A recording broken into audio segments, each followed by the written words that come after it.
It is Tuesday. It is from the barracks, and Sin's very happy with his intro.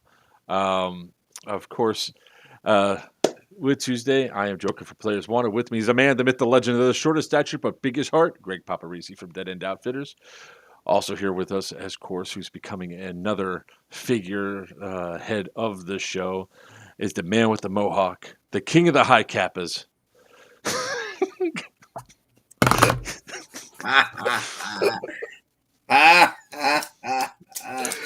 You couldn't wait 3 seconds, Greg. You couldn't wait 3 seconds. No, that was perfect timing. That was perfect timing. So thanks for throwing it off. All right. Take two. All right, everybody. It is Tuesday. It's from the barracks. I'm Joker for Players One, and with me is the man, the myth, the legend of the shortest statue but biggest heart, Greg Paparisi from Dead End Outfitters, the man with the hawk, the king of the high kappas, Virchew from Crucible. Thank you all for coming here, and wow, the numbers shot up immediately. So people have been waiting for this AAR. Now, before we get into the AAR, we want to make an announcement about Syndicate 2. We now have a sponsor for dinner Saturday night. Crucible Airsoft has graciously donated or is sponsoring dinner, so everybody this time for sure better get meat in their mouths. My meat from Crucible. So I swear to God, if somebody steals the fucking brisket, I'm gonna shoot somebody. 3 minutes, 20 seconds. That makes me heated every single time. So everybody, give Crucible a big round of applause. Thank you. Because of them, you're going to eat well Saturday night. I always like providing people meat. You like putting my meat in people's mouths. Got it. I've done weirder things in college. I was just going to say that's my sequel, but whatever. So we have a lot of stuff to go over tonight. We're definitely going to be doing the AAR for Vrs South 3. There's going to be a lot to talk about that for the event. So we'll get into that in a minute. First and foremost, we always want to thank all of our lovely sponsors that help make sure that this show comes to you every single week. First and foremost, we want to thank Dead End Outfitters for all the support they give. They give us so much. We put them on the show weekly. Some claps for the kilt guys. Yeah, some claps for the kilt guys are out there. Absolutely. Now we just need to get Brainerd to sponsor the guard station for said meat.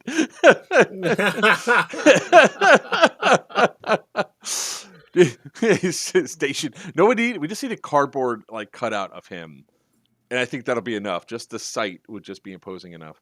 I think we have some ladies in chat that would probably buy that cutout. Yeah. I want to thank Big House Produce. Wait, hang on. Don't judge, because maybe I want one. Just saying. Yeah, I'm just saying. You put that inside your window of your house or anything else, nobody's breaking in. Yeah, that's what I wanted it for, in the window. Yeah. Mm-hmm. All right. Right in the window. By the way, in my infinite wisdom tonight, I decided not to share this out anywhere, not because I didn't want to, but because I made a mistake and I totally forgot because I was too busy getting other stuff together for tonight's show. Hey, Mishka. Hello, Rattlers. Unbeaten Warrior, Op4, Tyler, Julian, all that. So we do have some stuff coming up, too, that we definitely want to say. Thank you for more of our sponsors. We want to thank High Powered Airsoft, Crucible Airsoft for supporting us, ATE Airsoft, which they have an event coming up in May called Dominance at Griffin. Crap. For those of you, while he figures that out, for those of you, by the way, that do plan on attending, I want to share with you that one of the owners of ATE Airsoft, Rob White, Bulldog, it will be his birthday the following weekend. So if anybody wants to bring in birthday presents, he loves being reminded how old he is. That is definitely one of the things he likes to be reminded of. And peepees. And penises. Shit. Damn it. Hang on a second, guys. Sorry. Oh, yeah. While you figure that out. All right. It's in the AT event is. Here it is. Dominance. It is. Come on. Griffin Group Security Solutions. It's in North Carolina. They have a 727 on a tarmac that you guys can go through. It's actually a really awesome thing. So check out their ATE's web page on Facebook. and check out that event. It's going to be really awesome. There's going to be a lot of cool stuff that goes on with that.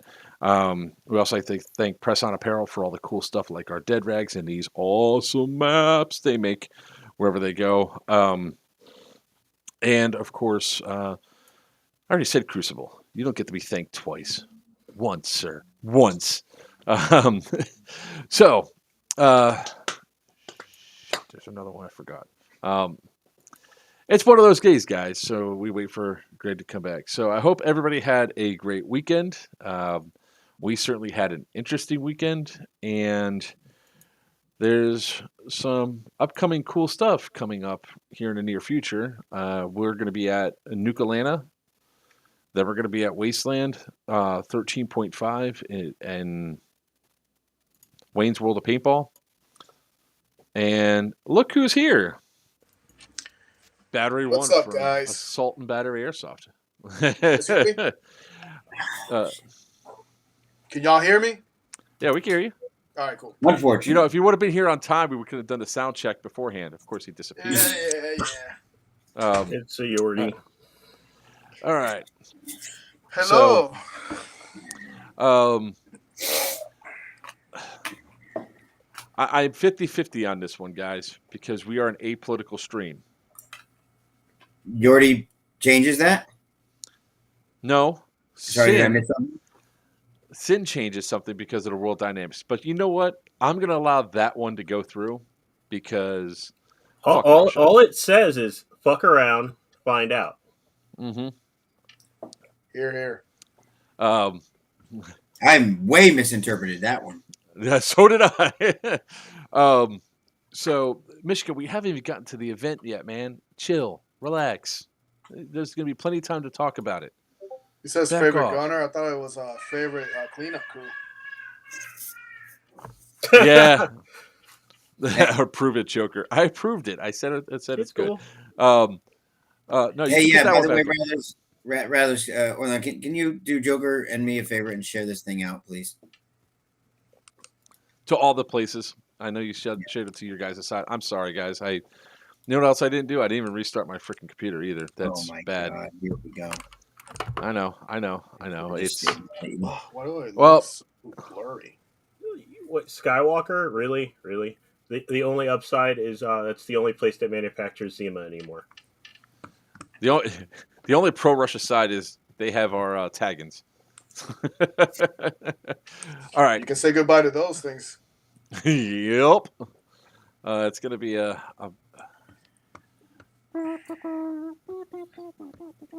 All right. So before we get into the actual AAR and we start breaking this stuff down and going over all this, does anybody have anything else that they want to share that is not related to this stuff before we dive in right off the bat? Any? I just want to show you this, Joker. I can't see it because Really? That's cute. Hold on one second. Hold on. Ah, Jesus Christ. No, there goes demonetization. And this one, Joker. Your green screen is killing me. I know, it's right great. It's perfect. It's perfect. Shut up, Greg. It's perfect. Hold on. I want to say in the lower left-hand corner, there's a white hater. I want to say that, but and there's this one. Oh, Yordi, you want to go there, Yordi? Hold up. Demonetized. Hold on. I got two more. All right, money bags. No, that's called having friends in low places. I got friends in low places. All right. We'll not do that again. Oh, you know what I have that you don't have? Crap. Yeah. Rub that in. Ooh. Ouch. Damn. That stung me. That hurt. That stung me. All right. Mishka said that Mikhail Klishnikov is the best thing to come from Russia. I beg to differ. I've been on some websites. Never mind. Oh, man. The 5 viewers worth of money you make. For the record, sir, we have 12 13, 14 Right? coming from YouTube right now. Thank you Learn very to much. count. That number is going up as we speak. All right. All right. So, anything else people want to share before we jump into this? Like, anything we want to share, or the people typing? Yes. No, somebody on stream once was asking during Joker nap time about high kappa builds and stuff, and I actually got the new prototype for the Dream Sear Springs in. I'm going to be testing those out this week to give my opinion on later. What's up, Seth? Wait a second. Did somebody actually say Joker nap time? Because that's perfect. it's now the name of the segment. Joker's nap time, otherwise known as Tech Time with Papa Insin. All right. Okay, so let's jump into this. We're going to jump into our AAR of North Vrs South 3.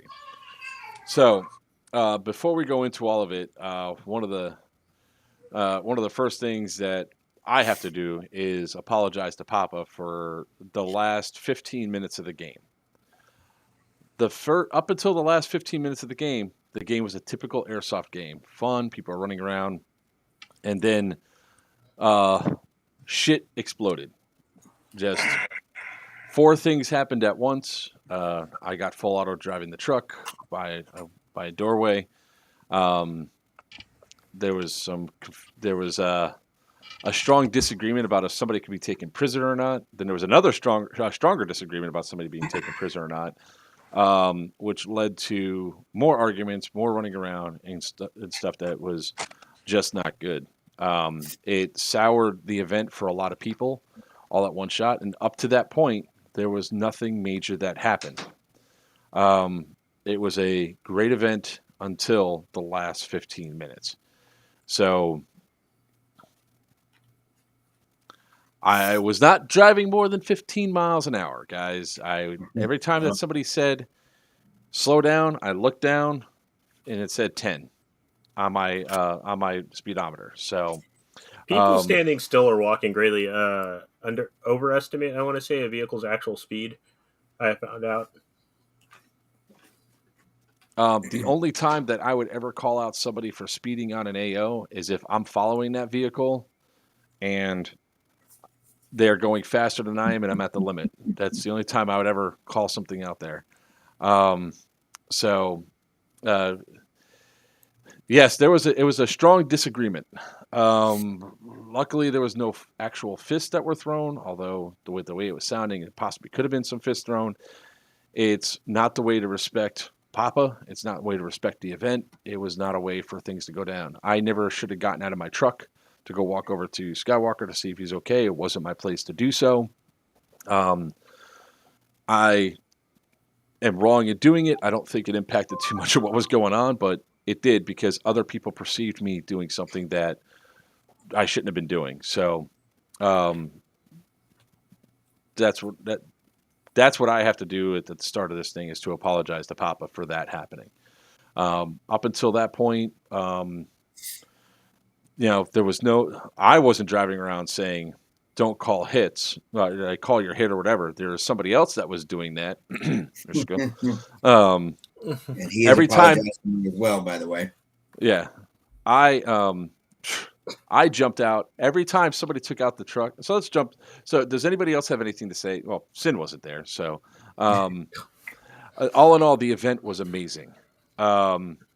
It was really fun. It was really good. The last 10 minutes, there was that whole thing. If we eliminate that last 10 minutes, the event was actually really good. Now we are going to talk about what's some Yordi. Your daughter really wants to be on the stream. So if we eliminate the last 10 minutes of the game and people I know people are going to have comments about points. That's not me. I have nothing to do with that. That's this man over here. He'll handle all those questions. It was a great event. I hope we have another event out there. It was a lot of fun. Whoa. Okay. So you can answer from Pedro real quick. And to Tia's point, so I do want to field questions from everybody, especially ones that are from people that saw People that saw other people doing things wrong.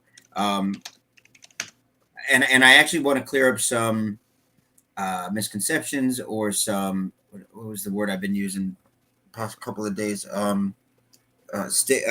Stigmas. No, yes, stigma. Um, uh, uh, you know, when I put one of these on, especially being that it's North versus South, there's always somebody saying, well, that person's going to, or these people are going to, or this, that, or the other thing. Um, uh, and I'm going to address some of that because honestly, I had the numbers up first of all. Before we go any further, I told Joker when we addressed all this, I wanted to, if there was going to be negative things, I wanted to take care of all the negative things first. Because truthfully, there was way more positive than negative. And I want to go through that, and I want to go all the way through, even to the scoring. I want to talk about that. So the North and South teams were almost perfectly even. North team, as far as registered, I have 130 for the North. Excuse me, and 130, 130. I'm sorry, 137 for the South. Very, very even game. Very even game. That 130, 37. I'm missing some. Missing 3. I don't know where they are. There was one of the ones, and I want to address this, and Tia made me think of this by her commenting. I spoke with Laz, and I talked to Laz about this. There are people that talk about tryhards, right? It's been going on since I started North versus South.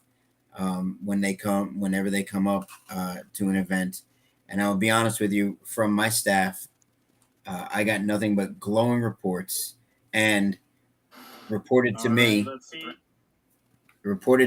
not a single negative report. Actually, no.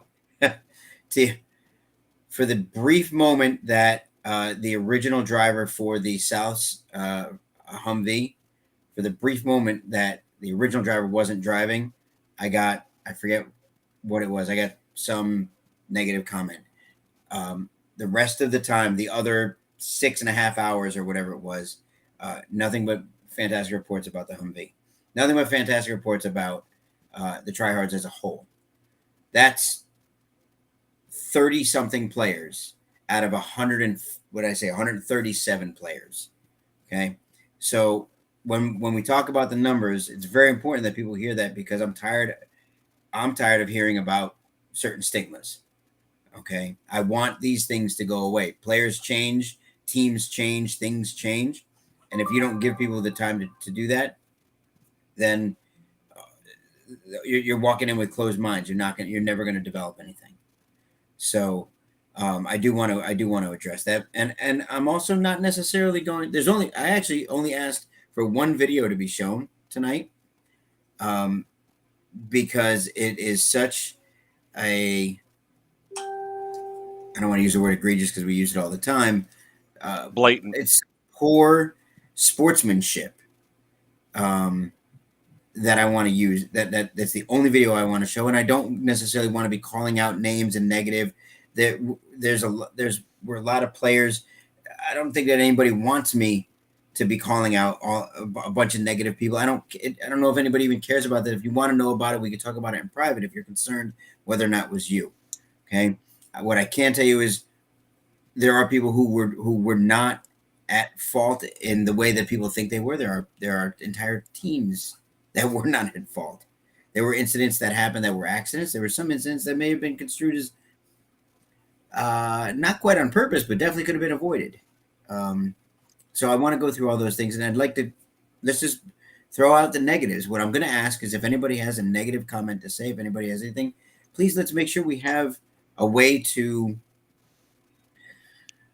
provide, proof is a bad word also, because people tend to take that defensively.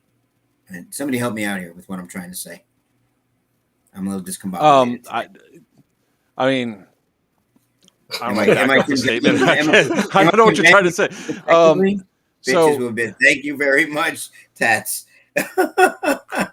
Not where I was going. That's not Tats. That's Jason. It's Jason. I'm sorry. That's FU. Yeah, that's All right, so I want to. I would like to address. I would like you to address a couple things. You're flying by another kid after driving 10 miles per hour. That's not during the bleed out time. I have multiple video of me showing sticking around and doing the countdowns because I had the clock on my car. There were sometimes and even on the timer on the actual video, I stayed more than 5 minutes. So I always bled out. I was held to a different standard than everybody else on the field.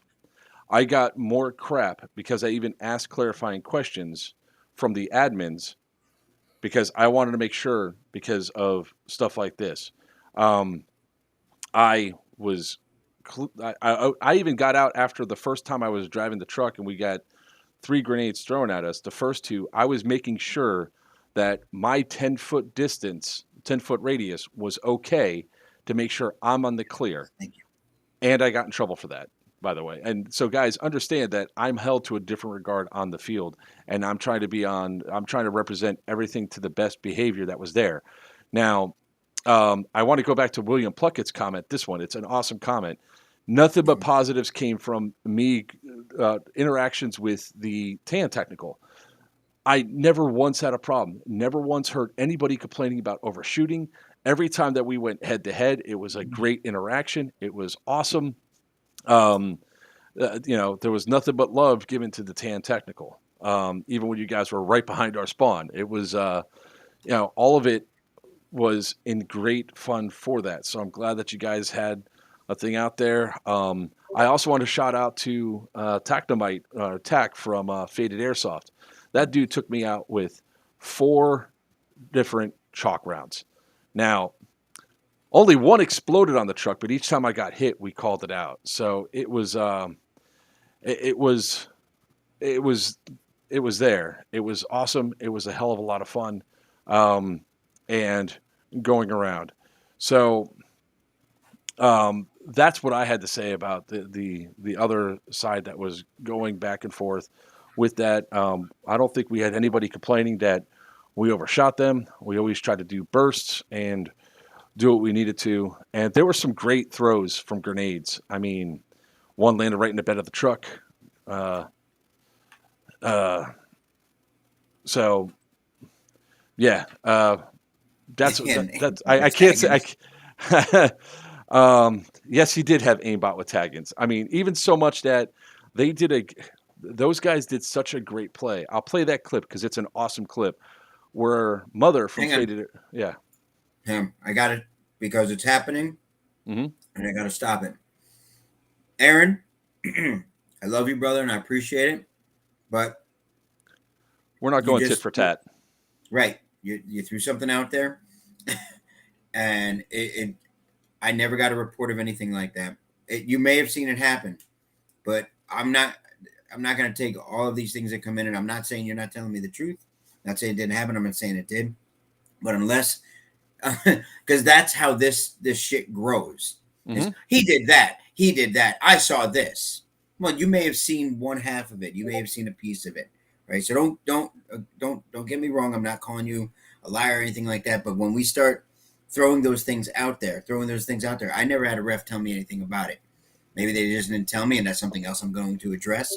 But I really want to be careful about how we're saying this because, you said I did this. Well, I saw you do that. I can't be in the middle because I'm not seeing it live. And if I don't have as Tia said, if I don't have the evidence, I can't do anything about it. And I'll ask Bulldog about that. Bulldog's not here right now. What is that? Bulldog. Right? That was perfect timing. Yeah, no doubt. Bulldog's over there. There he is. I'll let. It was when the driver changed his own. Okay, and maybe there was a confusion again. So this could be one of those moments where instead of pointing the finger and putting one person on defensive and all that, it could have been new driver, confusion, not sure how to do it. Maybe I know I've been in other games where the hood goes up everybody stays dead for 5 minutes. Hood comes down. You go back into play. Maybe that's how they played technicals before. So this could also be a moment of lesson learned. I'm trying to stay away from the you did this wrong, you did that wrong. The whole idea of an after action review is to improve for the next time. There. Thank you very much, Skywalker. Thank you. That's what I'm trying to get at. Those are the points I'm trying to get at. The tone and tempo of this right now, I know I feel it. It's a little a little shaky, a little slower. Because I want to make sure that this comes out without adding more fuel to the fire. To the contrary, I'm trying to back things down a little bit because I was told throughout the entire day that everybody was having a great time. From players, from admin, from everybody. I was told great time. And now after the fact, I'm getting a lot of other reports that are contradictory. I want to make sure that we're getting clarification. Yeah. I mean, I've been at events in the technical where we were supposed to move, and an admin told us to stay put because all of our routes were congested by players, and he didn't want us running anybody over or getting in the middle of a firefight while dead. So there are extenuating circumstances, and I get what Papa's saying. If nobody said anything then, and nobody there's no point in throwing stones back and forth if nobody can. What? He's talking about like putting points on the board. Listen, what I gotta say about that: play the game. Don't worry about points. Play the game and have fun. Worry about your game. Worry about your integrity and your honor. So, Sorry. Yeah, part of this becomes really hard to respond to because what we're supposed to go over is all the stuff that happened and went down. So now it's like we're almost going to the point of having to go backwards with some of the stuff that's there. So Pedro,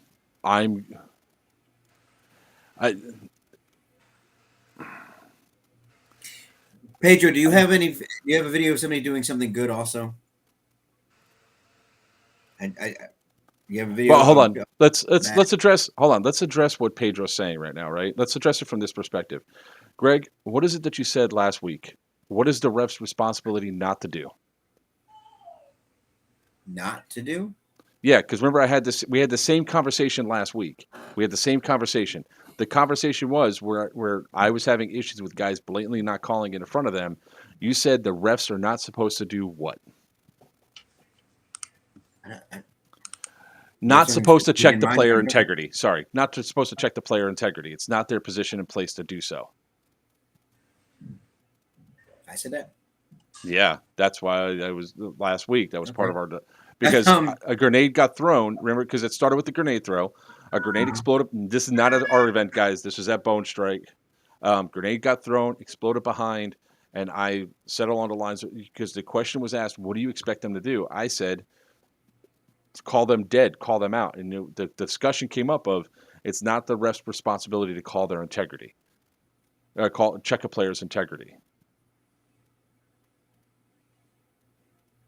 I don't remember saying because it doesn't sound like it makes sense because not to check their integrity. I mean, if they're hit, they're hit. It's each individual's player to check their own integrity, but not another player's. Yes, batteries on the live preacher. I don't know, but I'm not sure what. That doesn't make a lot of sense to me, but maybe I'm just misunderstanding what you're saying. Apparently, I said it, but yeah, because one of the big. So what was all right? Let's screw about the other events. What was your orders to your admins when they see somebody cheating? What was the responsibility of your admins? Oh, if they saw someone not calling their hits, my refs are supposed to shoot them. No, my rep absolutely. Every one of my refs had an admin gun. And William Puckett just said he saw refs shooting green players. Absolutely, if you're witnessing it, you hit check them, right? Virchew knows about this. If you hit check them because then you can really tell. If you're not standing right next to them, you need to be able to be close enough that you can shoot them with an admin gun. And if they still don't call it, now you have the proof. Yeah, An admin can only, Sorry. an admin can only prove it if he's done the shooting, right? Or if he's standing right next and seeing it happen, but he can't call the hit for the player. Oh, okay. That's what I'm talking about right there. Yeah, there's a difference between not feeling it and shooting it. That's why I tell all the reps, hit check them. My reps carry heavyweight BBs for a reason. I gotta scroll down for there was a whole mess that came through. I had fun. None of that should have happened because I killed everyone. I can't remember Laz until he said he was dead. Sorry guys. Stand down. As I'm scrolling through trying to say I gotta catch up, I see Laz's comment. Stand down, let them talk. Save the questions till the end. Thank you, Laz. Specific points, okay. All right, so Jonathan Litt. I don't know if you can put this up there, Joker. Can you tell me how many points you get for each POW, capturing CO for each objective? I played a game. Great, yeah, better next time. Specific points, everyone knows what's worth. So it was explained by Christian to the generals what the POWs were worth, how many points POWs were worth, and we're going to go into this, but POWs were worth the same as Fragos. So a POW was worth more than an objective, more than capturing a regular objective. We're going to talk. I guess we can talk about it now. I wanted to get through some of the other things before we went over that, because that's a whole little segment in itself, and it's going to explain a lot. Not necessarily going to make anybody feel better, because there is something that happened there that doesn't feel good. It doesn't even necessarily feel right, and I get that. Can I ask one question? Absolutely. Do I have any control over any points in the game? No, and I don't know. Well, I mean, achieving points. Yeah, and the only thing that the gun truck brought back, we brought back one prop, and that was off of a guy that was trying to run back. We came around a corner, we shot him. He even ran an extra 20 steps. He goes, "You know what? Here," and he just walks over and hands us the prop, because he's like, I don't. He goes, "That was great," because he had no idea I was going to be coming around the corner, and he almost thought he was home free, and that was a great sportsmanship on behalf of the player. That's the only thing I brought back. I took no POWs, although I guess I caused a lot of POWs to be taken. So. And I want to address that part when we can about the strategy on what worked, so that way people can understand. At one point, we had 38 POWs at one time. Is how many were in there. I mean, that's a lot of POWs to have at once. So I opened up.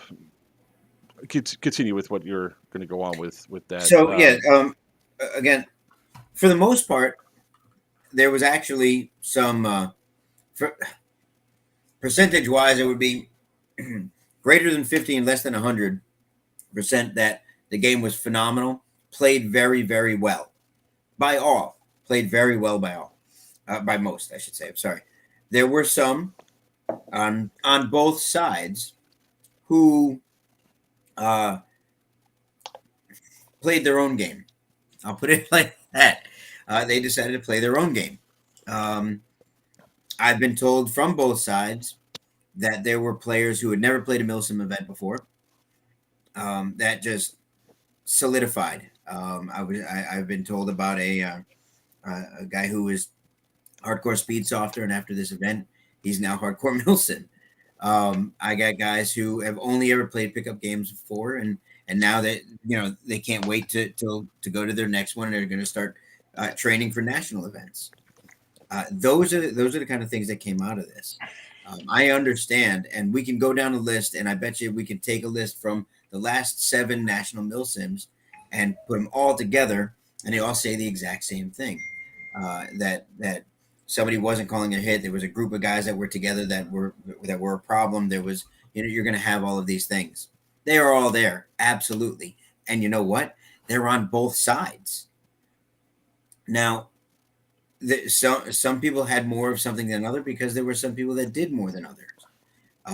When we're talking about the points, I'm trying to. I don't want to get off track of where we're going. First squad posse rock to taking POWs and you. What's up? Okay. All right. So, Brock, are there any? Go ahead. Hold on, Brock. I think that guy have a GoPro on? Because I really would like to see his perspective. He tried to juke and run back the other way and got taken out. If we have video of that, I'd love to see it. So, give me. Oh shit! I can't add any more video clips. Never mind. Because safety brief isn't for talking about points. We didn't talk about points. It was conveyed to the generals. Safety brief. Well, we're going to talk about the safety brief in a minute for sure, because there's one thing there's a couple things I want to bring up about the safety brief for sure. Whoa, come on, Franklin, come on. Starting with the administrator. Okay. I'm not even gonna answer. All right. That was passed on. That's true too. They said it was addressed to the generals. Yeah. I Franklin, I'd love to have that conversation. We can either do it live here, we can do it private. Either one, that's fine by me. I don't mind that at all. I understand that there are people that feel that this was one of the words was rigged. There's some people that feel like this was given to one side or the other, or it was given to one side, not the other, obviously. I absolutely, and I understand that I understand those feelings.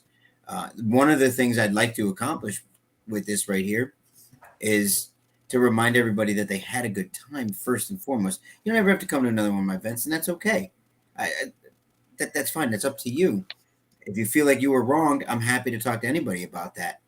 But for your own inner peace, did you have fun right up until the numbers were announced?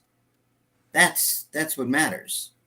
Yeah. Let's talk about that there. Yeah. Sorry. I'm sorry. I wanted to say this because I just really quickly, I grabbed a random video of me driving around, and it happened to be one of those points where Mo yelled at me to slow down, right? Saying I was speeding.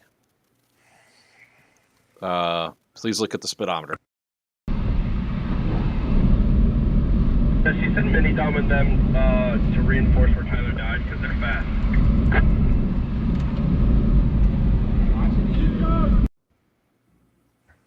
It stayed at 10 miles an hour. Did you guys see the speedometer? That was the entire day. I actually set my cruise control to 10 miles per hour and just kept my foot hovered above the brake. Maybe your tires are a larger size than your speedometer was calibrated to, and you should check it with GPS on your phone. So I have done that because I tried to get out of a ticket claiming that because of the tires, and they turned out they're not. Yeah, that's not how that's calibrated anymore. I know. I'm not. Sorry, before we get too far, we need to have cops now in the games. So before we get too far off of this, I gotta bring this up because it makes me feel old or like different or unique or whatever. But I treat major airsoft events like whose line is it anyway, where everything's made up and the points don't matter. If you hear me out, if you are obsessed with the point structure of a game, you're not playing the game. Like I'm trying to say, if you are so focused on win, lose, or draw at the end of the event, you're not going to have fun at the event. If that's why you're there, there's competitive events that you should be looking into. But like at major events like this, why? I have fun at events, and we've had this conversation before, because I will not allow anybody else to affect my event. I paid to be there. You can rage, yell, scream all you want. I'm going to crack a joke and keep going. I'm there to sling plastic at people and make funny moments. when it comes down to scoring points objective, is they happen to be in my path, cool, I'll go for them. Other than that, I'm there to have fun. Like, I don't.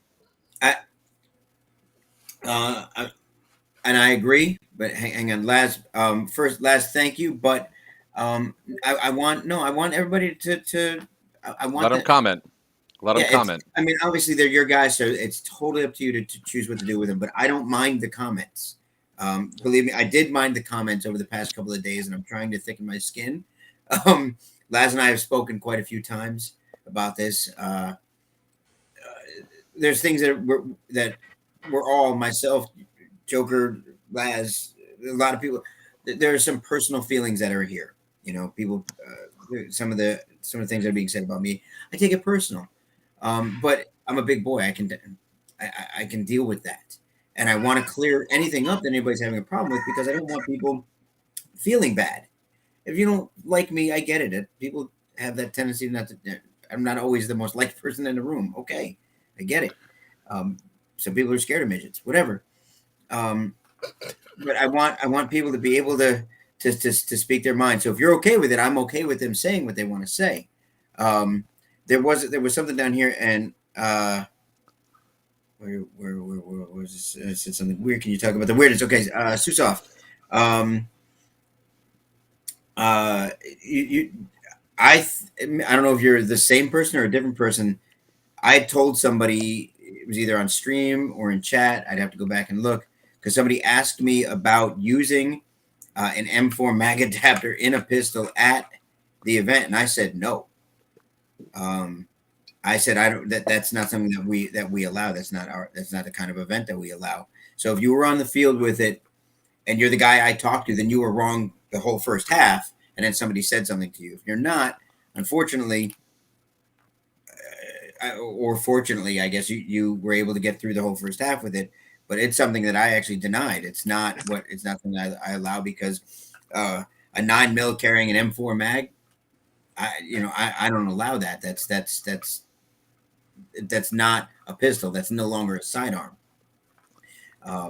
Just like pistols aren't allowed to be SMGs. They can't have box mags on them either. So same thing. Now you're just being a fascist.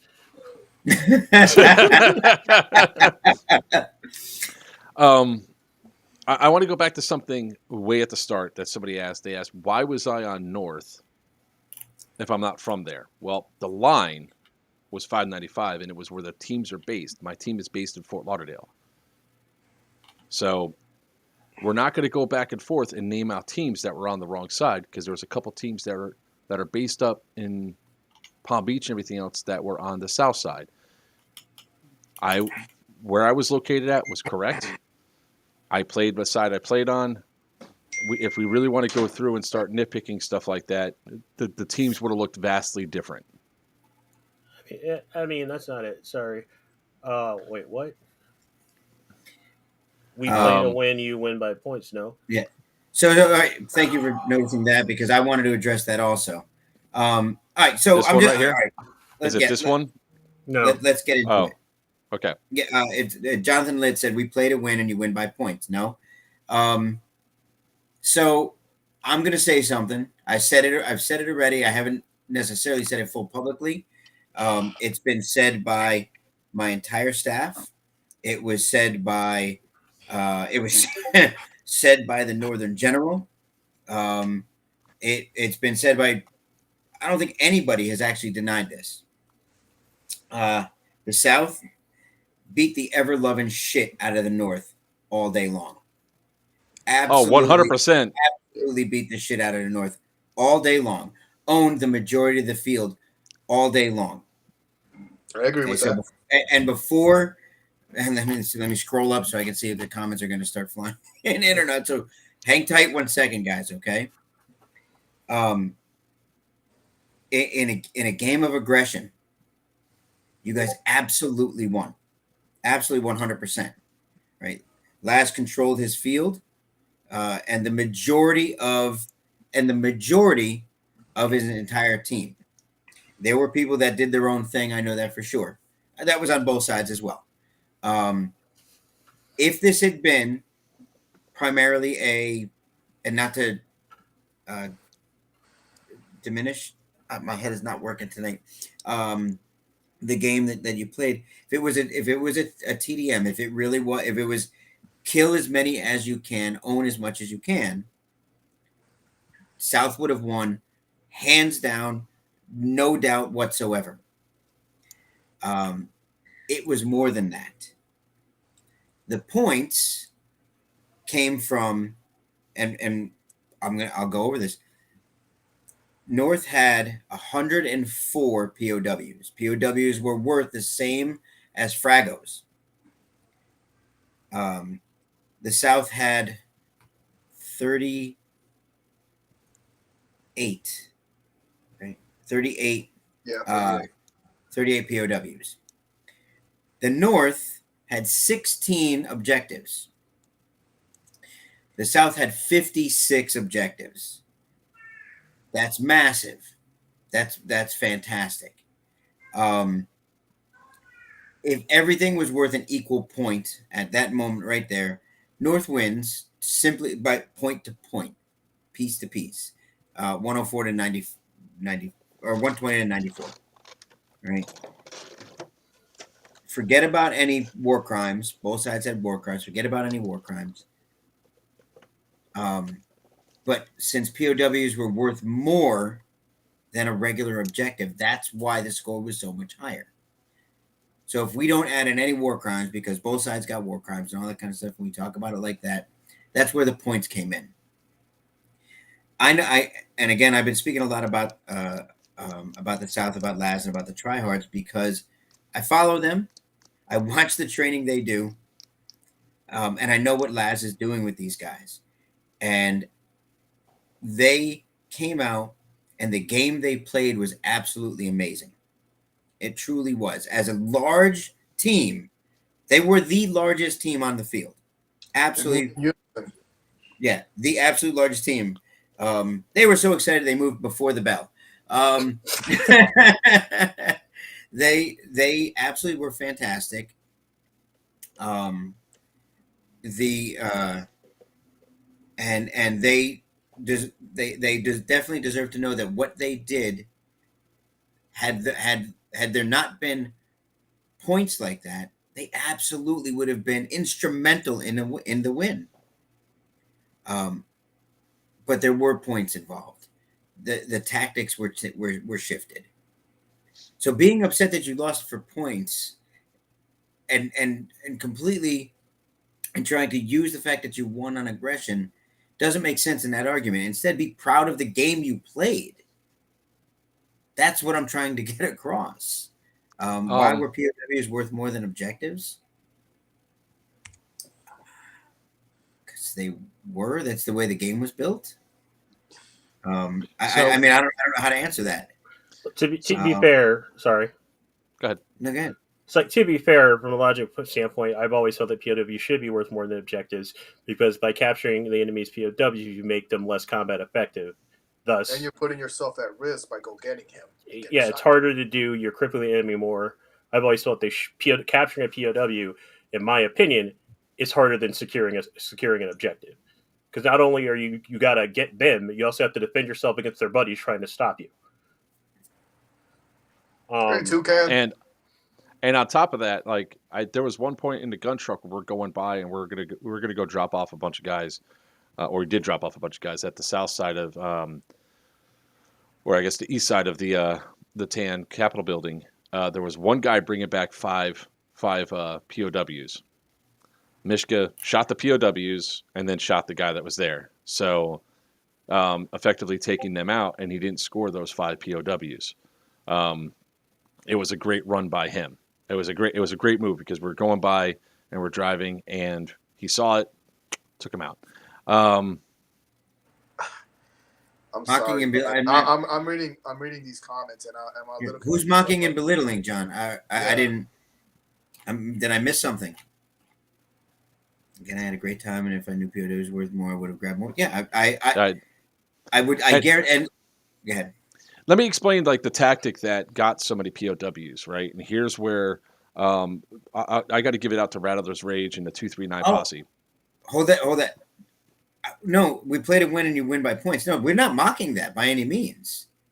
By no means. I think that's what you're referring. We're not mocking.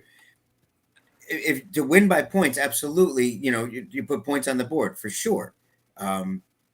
It's not that. It's how you get the points. But that led me into letting everybody know. Had there been no points involved, had it not been, had certain things not be worth more than others, absolutely, the South would have won. Absolutely, South would have won. I'm not saying it's not about the points.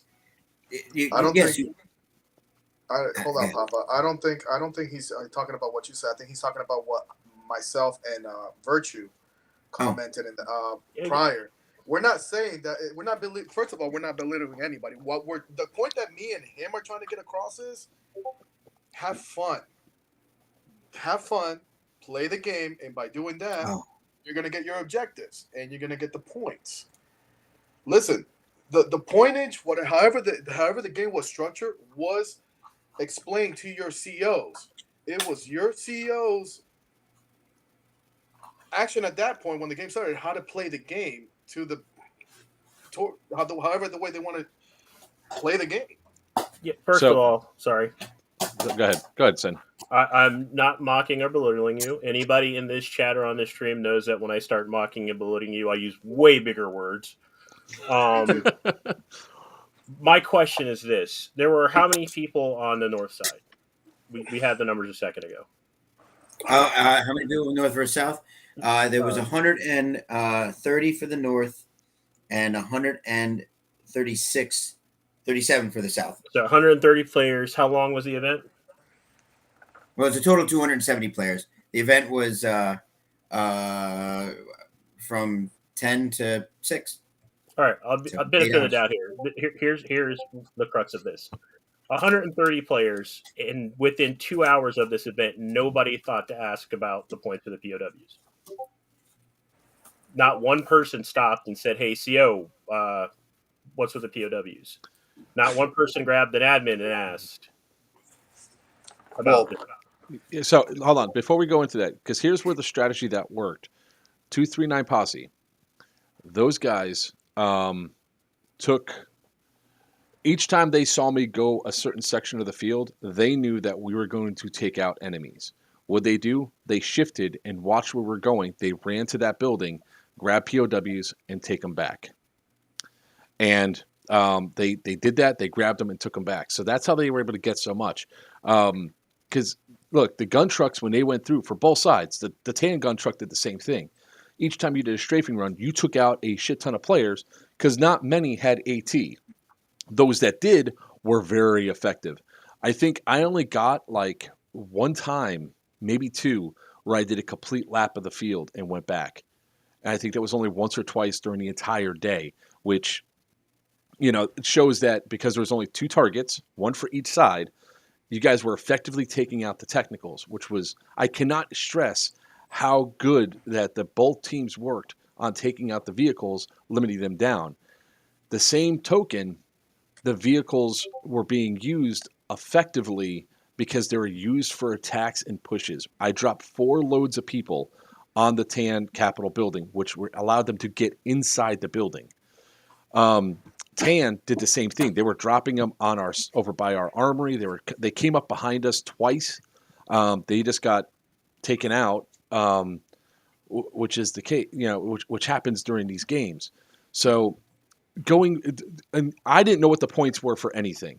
I didn't ask. I didn't want to know. My job wasn't there to take objectives. My job there was drive a vehicle. All right. They got some questions for Papa right there. Yeah.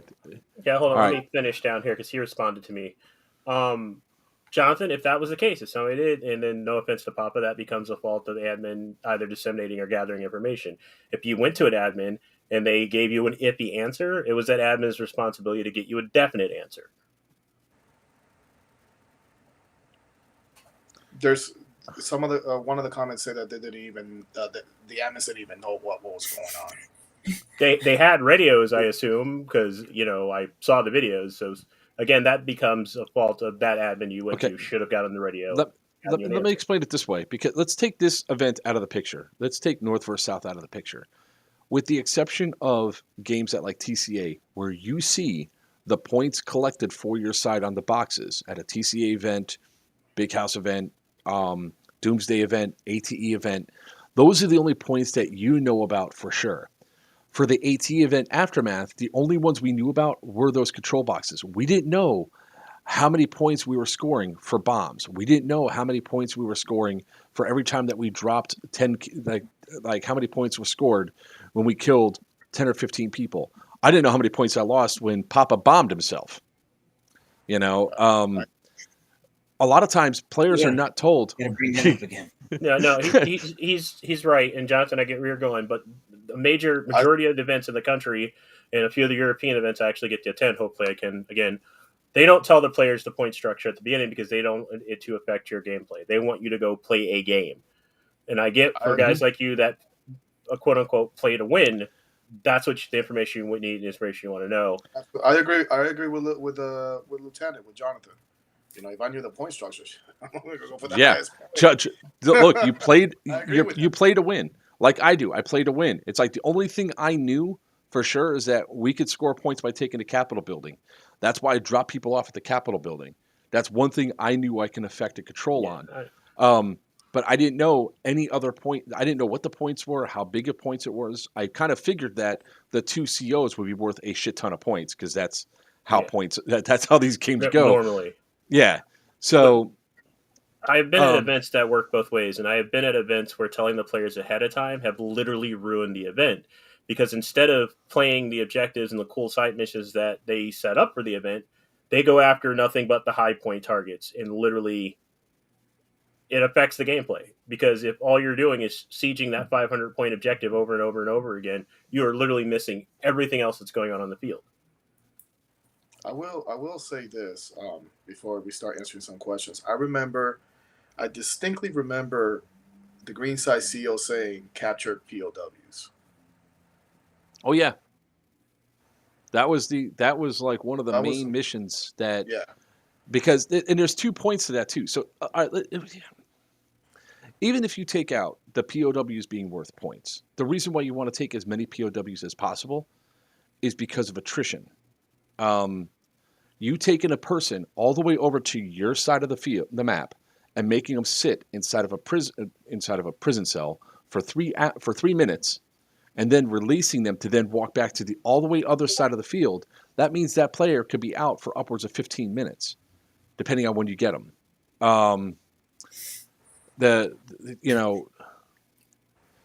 So it's just on that alone, there should have been more prisoners being taken, even if you didn't know how many points there were.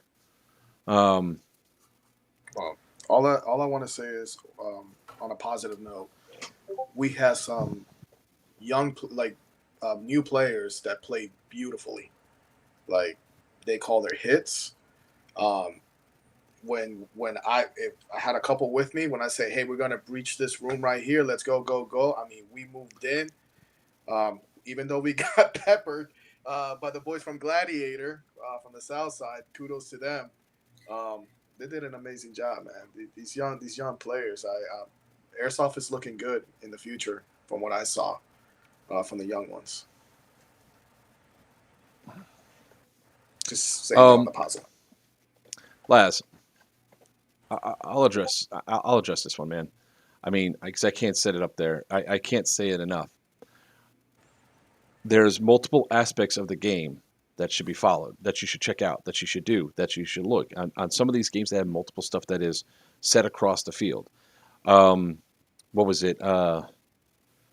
Iron Fury that Yordi, you and I went up there and we took 3 objectives that nobody was touching and nobody realized was there. Yeah, and helped sway the night game. Yeah, because most people were so focused on individual sections of the field, they didn't focus on the actual objectives across the board, and it affected the scores on how it went through and done. So it's like you really have to push for everything and not just one thing. It's sort of like if you're playing a video game and you boost only your strength in a game and don't get agility. Sure, you can bash things down, but you fall over when you do it. There was a lot of stuff that's there. And if the regular players didn't know, I get the argument that you guys were not informed that the POWs were more. But the green side didn't know that. We were just told our general told us to take POWs. They took POWs. Our general said try to get as many objectives as possible. That's what we tried to do. We tried, but they kept pushing green back. I mean, there was no. I mean, listen, the building Bonita. I spent 80% of my time in Bonita, the building of Bonita, and I could not move past halfway that building until it got JDAM'd. Then I actually saw the other side of the door, and then I got pushed back. I mean, the tan side was. I mean, nobody's using you as a scapegoat yet, Laz. I don't think you under. All right, somebody else explain it because I don't want to come off like being an asshole. Nobody's using you as a scapegoat. Nobody is. Nobody's saying that you lost because you didn't tell your team. I can't express that any other way. I have no control over points, so. I don't either. Wow. I can't keep up the comments. Hold on. Yeah, hang on. I know, we're trying. I'm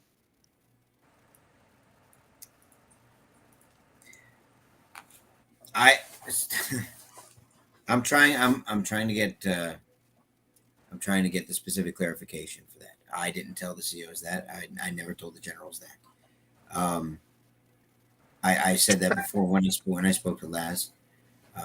Tucon spoke to the generals. It's my understanding. He told me that. He explained what was worth what. I can't say any more than that. Even if I were to apologize for misunderstanding or lack of information, let's assume that that nobody said anything. The numbers loss. Okay, so he didn't then. Then he didn't. And had he, your gameplay would have been different. You still would have played as hard. You guys would have won by numbers. Everybody, including the North, said, had it not been for the numbers, you guys won. You guys won the game except for the numbers. I know that sounds stupid to say. Okay. You not being told what the points were, or what things were worth. So you focused on what you. I'm doing. I'm a little confused right now. Yeah. This is getting ridiculous.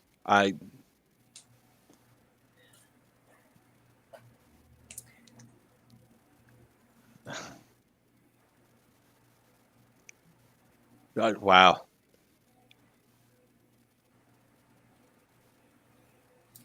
Wow. I mean, I'm going to say this from. What's the benefit? How would I benefit in any possible way by doing something like that? How could I possibly benefit from that? In any way, shape, or form, how could I benefit from that? That's that. How could I benefit? No, Rattlers, evidently the CO had no idea. So he said he wasn't told. Yeah. So regardless of all that, how could I benefit from rigging a game? Why would it matter? Why would it matter in any fashion if every game I've ever had, if the past 3 major events I've had invites the same people? If it's about money, then I would definitely want to keep bringing you guys back. Why isn't Laz in? Hold on. Why isn't Laz on this live, but Joker is? This is my stream, for one. If Laz wants to come on, I'll send him a link right now. I don't care. I have no issues with doing that. Last time I talked to Laz, he said, don't talk to me anymore. So I haven't. So if he wants to come on and he wants to go through, I will tell you right now that this stream has been delving into the negative of this event, the last 10 minutes of the event, and the fact that the points are down there for the last 45 minutes. I gotta say something real quick. Okay, so first of all, we did not prioritize POWs. All right, we were told to get objectives, and whoever we kill, if we get them hit, if we can bring him back, we will bring him back. Get the POWs. You know, it was like icing on the cake by shooting the tan team. I only took one field goal the entire game. I'll flat out say it, because I couldn't get to the other people that I shot because I was getting rained on by BBs. So stop speculating. You guys are speculating. Go ahead. I'm just. It's just.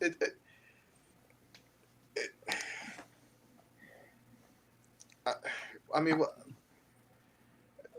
it's airsoft. My God. I just want to know how I would benefit. You're not.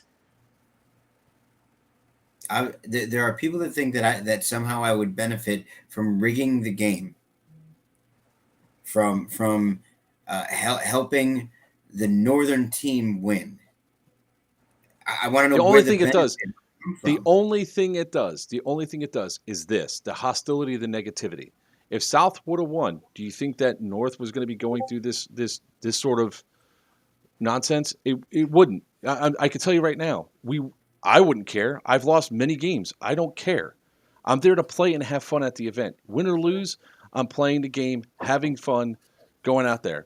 From the time that we started this, the only thing that's been thrown at us is our integrity and speculation on stuff that you presume is there. We haven't even gotten into, and we're not trying to get into all the stuff that's actually on film. But you know what? Let's give Tan something that we were going to talk about already, Papa. Okay. There is something that was so fucking egregious that... Hang on. Just hang on.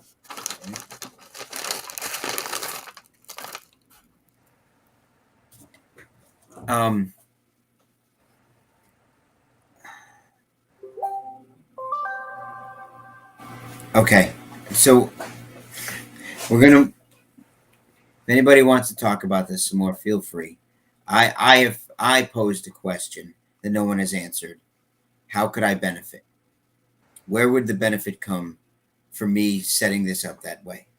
So while I wait for somebody to answer, I'll go ahead and we'll go ahead and move forward. As I said earlier, it was the only video that I was going to show, that I wanted to show because it was important to me to show. I don't like calling people out on anything in particular. I do. But this I know you do. This is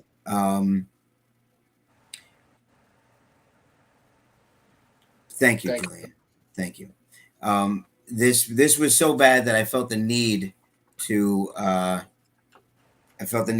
actually show this, because not because of the cheating, because of the actual poor sportsmanship. So the cheating was bad too, and that's part of the poor sportsmanship, but the end result. So blow this up, take a look, and turn the volume up too, please. Let me make sure the volume's working. Hold on. Yeah. Yep, volume's jacked. All right.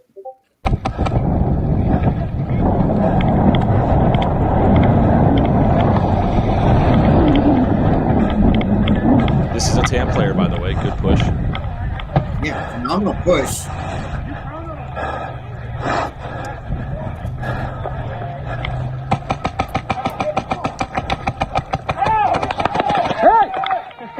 You died.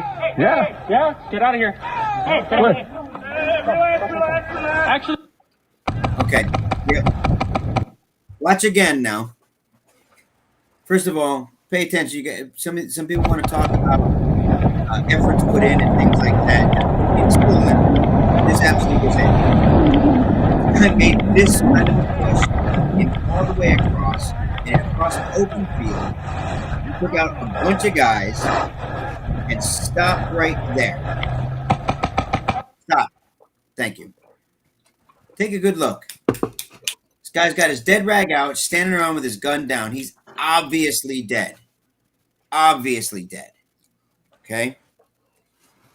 Some of the guys from my field know that I don't allow sneaking. You don't get to pretend to be dead or pretend to be on somebody else's team. Okay? Dead rag out, gun down, obviously dead. Otherwise, he would have been the first shot. Mm-hmm. Okay? So as he moves up, again. Play. Yep. As he moves up and stop. Okay. He turns and sees what's happening. Makes a decision to casually, so as not to get shot, raise his gun at the last second, and drill this poor guy in the chest. Okay? Close range. Boom, right there. Okay.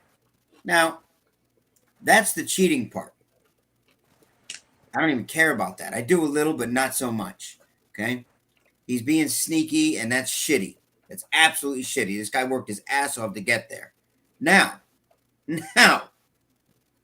what he says to him and the hand gestures he makes are just pure and straight disrespectful. Absolutely disrespectful. Yeah, get out of here. Hey, get out of here. Knowing that he didn't kill him effectively, knowing that it took nothing to kill this guy except for him to cheat. And he laughs at the guy's face, tells him, go and get out of here. Now, first of all, if he killed him, he's supposed to stop right there anyway, take his dead rag out and be dead on the spot. What he should have done was taken a POW, right? Mm-hmm. Okay. But he didn't do any of that. Said he disrespected the guy to his face. I don't allow that. And now I'm going to segue into something. There's a second video to that. We don't necessarily need to show it. I was going to show it because it here's the reason why I was going to show it, right? Here's the reason why I think it should be seen. Because from that one instance, we now have gameplay stopping everywhere. Now, we don't have where this guy stepped over, and that's fine. But Hey, I got laced for 6 rounds.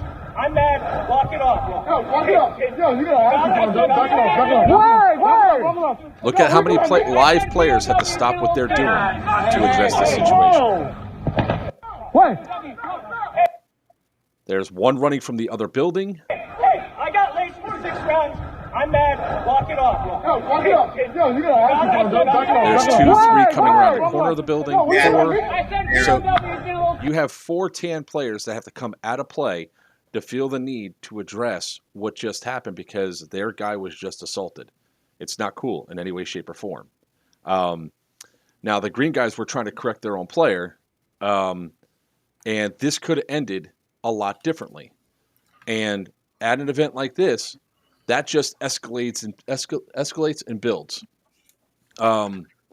And yes, the dead rag's out.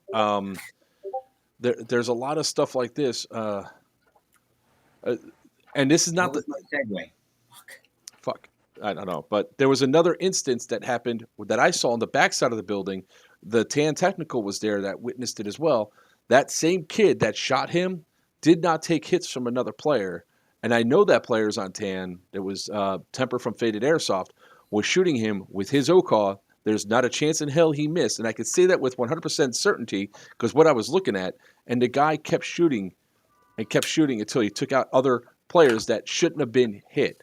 So it impacted their push on the backside of the building. It impacts play. So that guy is a piece of dog shit for the cheating and the poor sportsmanship. I remember what my Go ahead.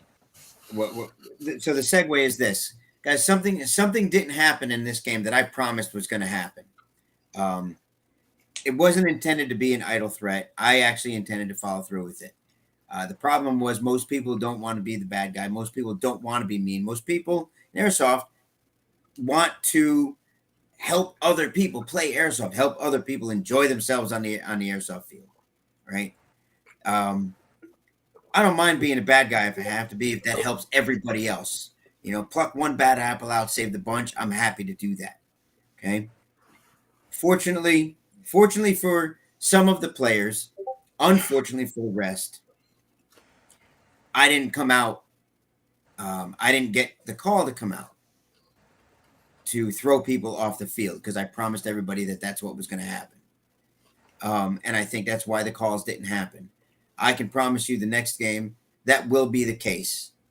I will be on the field. I won't be administrating at all. I'll be on the field. I will be the head admin. That's not going to happen again because there were a couple things that I've heard straight from my admins that happened on the field.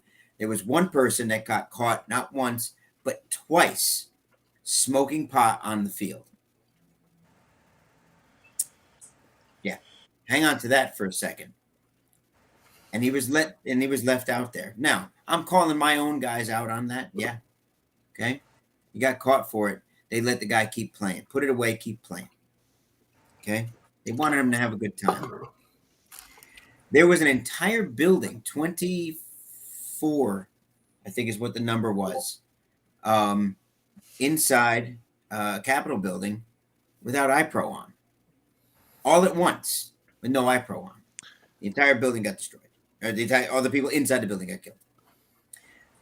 There was a gentleman who felt it was a good idea to strip all the way down to nothing but his pants, again with no iPro on, out on the field. And then address Bulldog like that. And I will tell you right now, that guy got really lucky that Big Bird was standing out back, because the strafing run we were about to do would have wrecked his face. We were coming around to suppress the door while we deployed off. We saw it. Luckily, Falco said at first, cease fire, hold fire, blind man. We called the blind man throughout. Now I will. There's something I have to address on this, because this is not even about the blind man at that. One thing that I have to say for feedback for the event is that there needs to be better communication across the field, because when we were yelling blind man, and it's not the fault of the Hummer at all. They didn't know, they couldn't hear it was a blind man. Nobody pushed that sound out that there was a blind man, even though we called it over the radio as well. It didn't go out. Once they heard that call, they stopped immediately, and they told the other people advancing, blind man, and everybody stopped. But it was there was stuff like that happened where that causes the communication just wasn't there. It needs to be fixed next time is my only point about that. So, and I appreciate that. Absolutely. No, I appreciate that.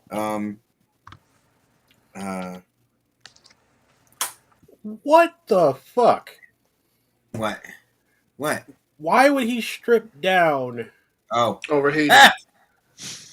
Why? I was like, I don't know.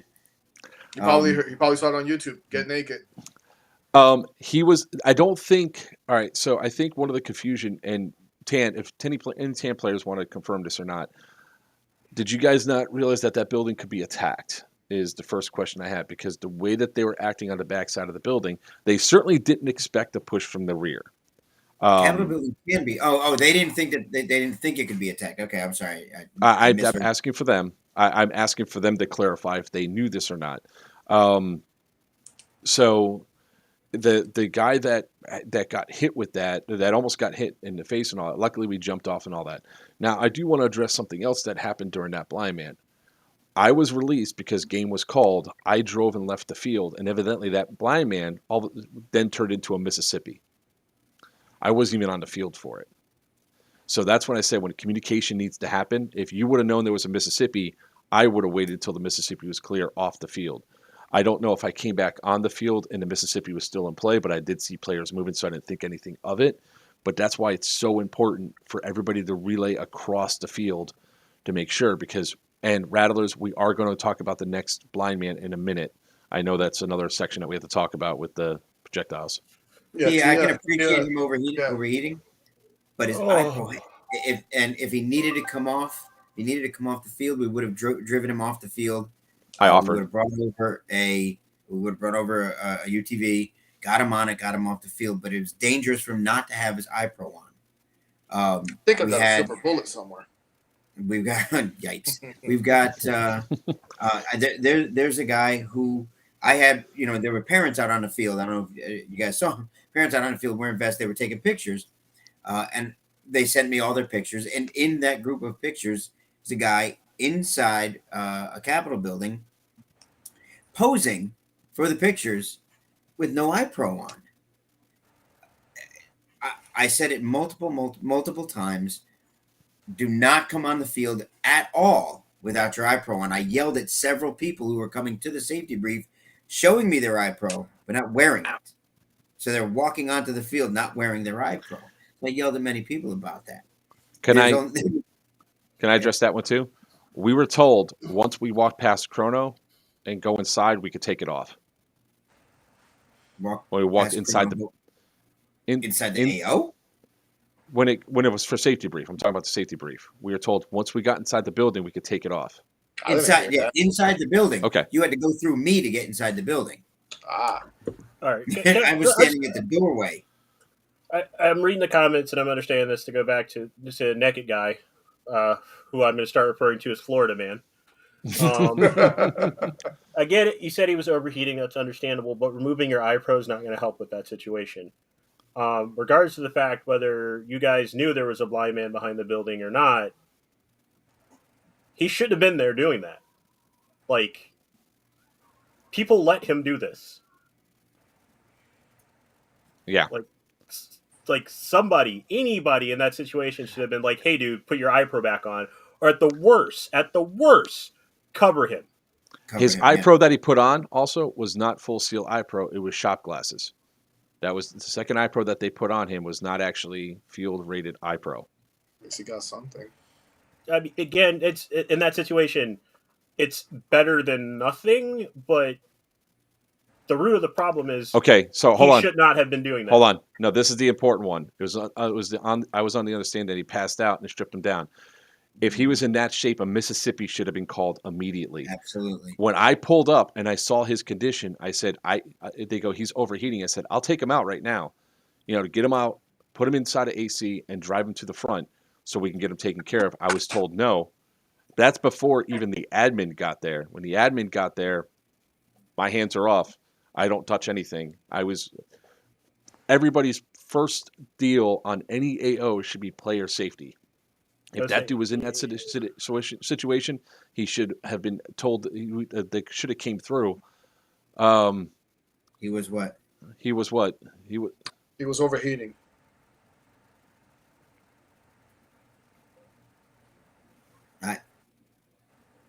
That wasn't. That's not in question. We agree that he was. There's no disagreement about whether or not he was overheating or anything like that. Yeah. It's how the situation was handled. If there's nothing but players around, say players, I wasn't there, so I'm going to take this with what it is. If players stripped him down because he passed out, they should not have removed his iPro or covered him. And a Mississippi should have been called. He was not covered. That's for sure. I'm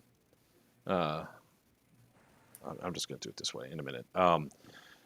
Nobody here is saying that he wasn't doing it. It's a matter of when somebody's in that particular condition. I'll give a great example. Lockdown. We had a guy slip, fall, and knock himself out. He was he was so belligerent about going to the hospital that we had to force him. Sometimes players don't do what's in their best interest. We had to force him to go to the hospital.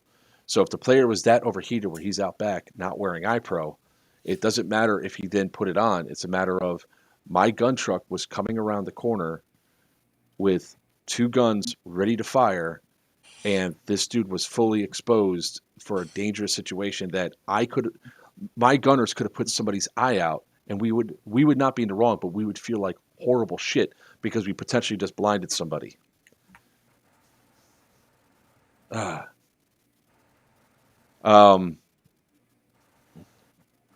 So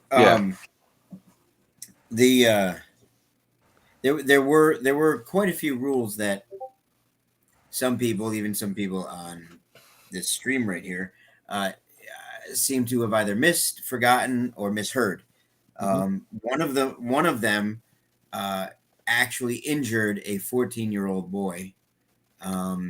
Could have severely injured him had he not followed one of the other rules that some people failed to follow. I said quite clearly in all 3 safety briefs that small arms are not to be fired at vehicles. I know I said that. Everybody heard that. Okay. Tag-ins were the only thing that tag-in launchables were the only thing that could be fired at vehicles. Or hand grenades can be thrown under them. Right. But I then proceeded to say tag-ins cannot be fired at anything else. Period. And I said it multiple times. And I asked, what can you shoot with a tag-in round? What can't you shoot with a tag-in round? I'm sorry. And everybody agreed. Everybody repeated. Cannot shoot at people. Cannot shoot at players with a tagging round. Taggings are designed to be shot at vehicles, not at people. Small arms are for people, not vehicles. Then why? Fuck you, motherfucker. Why the fuck do I got a 14-year-old kid with cuts all around his face because he got blasted by a tagging round? What the fuck was that? Blind man! Blind man! Blind man! Keep watching. The gentleman who shot him in the face knows who he is, too. Hey, everybody get out! That's gotta hurt. I hope I never Look at him. Yeah. Next time you think about shooting somebody with a tagging round, think about that. What a clown. Wait, is this? Oh, I'm not on Facebook. What a lizard. What the fuck was that? Oh, Jesus. Where did that- Jordy. Blind man! Blind man! Blind man! So, Okay. so, this now, if this was the only instance of players being shot at with tag launchers, while catastrophic as it is, There's another video on Blackbird's channel from the event where somebody got sniped by a tagging round in the neck. no, I don't. Was the other guy that was there with an LMG? Hold on, I'll keep rolling. Is that was from a different event? No. I think No, there's not a technical in sight. nope. Actually, you know where the technical is here? Hold on, I'll share the screen again. My technical is over by the tree. Yeah. Oh shit! Wrong. Ah, crap! Wrong Hello, screen share. Hello. Infinite. No, that was not shot at a technical by any means. It was shot at a group of guys standing at the corner of a building. All right, you want to know where my technical is? The tan technical's nowhere to be seen. Not to say that they weren't around. Let's play it again. There's no technical anywhere on either side. Blind man! Blind man! Blind man! I do have a question. Where was that individual located when he fired?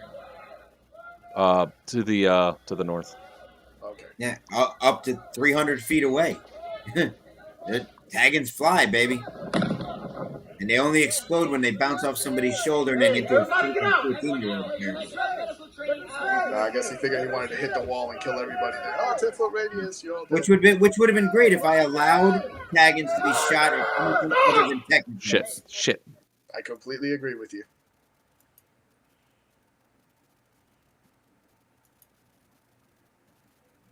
There's my technical.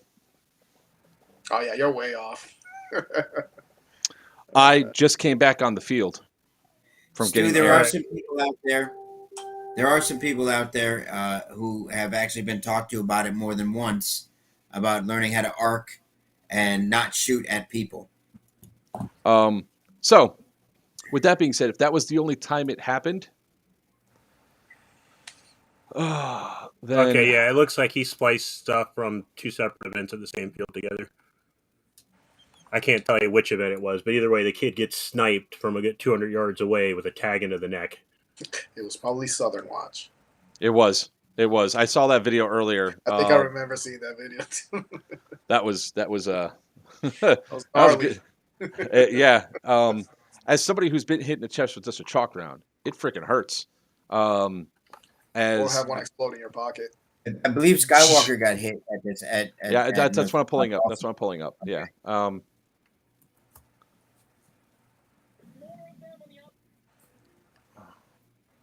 Okay. And then there's this. Oh crap! I mean, I have been hit in the back of the head by a tag-in because I was standing next to a vehicle and it ricocheted off the vehicle and nailed me. So that wasn't fun. I'm dead coming back to respawn, and then More flags of me them down. on the outside. I know, we're engaging the shit out of people. I know. I'm going right now. We're not even respawned yet.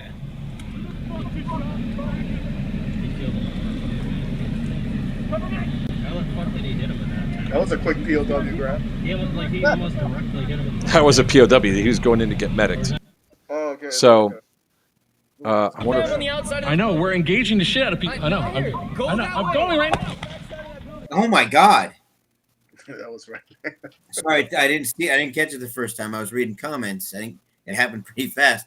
Did he get hit in the back? I think it hit him. It bounced off. No, I think it hit him in the back and it bounced off and then exploded on the ground. Mississippi look and like it airsoft exploded on the is a ground. real world emergency, by the way, Rio.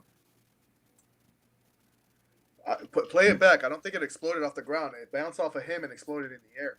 Wow. Yeah. Watch the flame. That's pretty gnarly. Pretty cool. Going right now. See? We're not even respawned yet. I got to give props to Skywalker, and if anybody tells him I said this, I'm going to deny it. That was probably one of the best cool guys don't look at explosion moments ever. It just goes off behind him, he turns around like this. He does. Do you know how many hold on. happened to him in a day? Yeah, but not even Is the that. light still on? Chez. Is the light still on? It was. And then they just launched another one. Where are they coming from? We're at our. Okay. Where do I spawn at? Okay.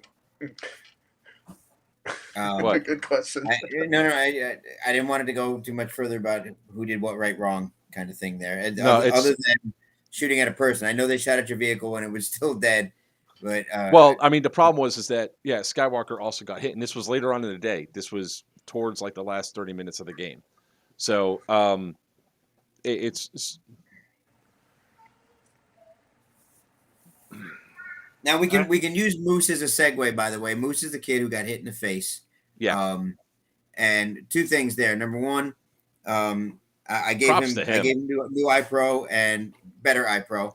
The glass was great, but the stuff we got, guys, please stop buying off of Amazon.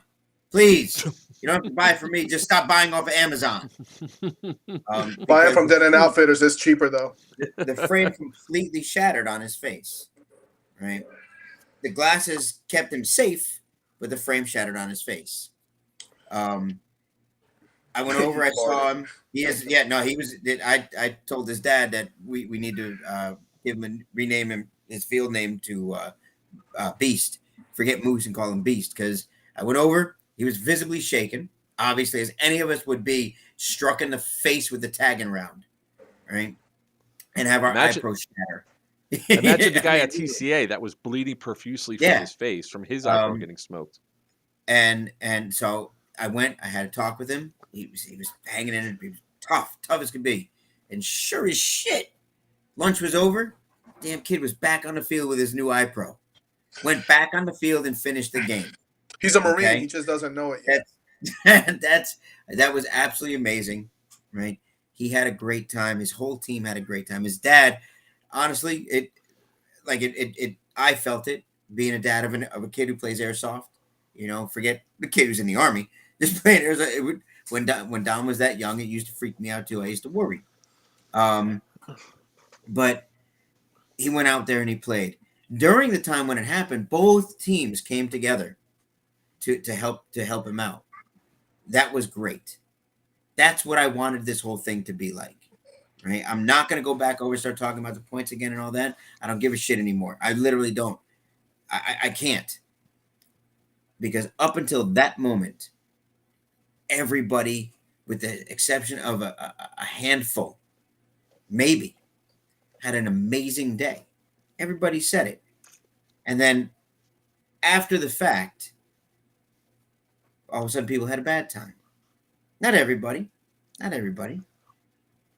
But the game was great. Everybody had a wonderful time from what I understand.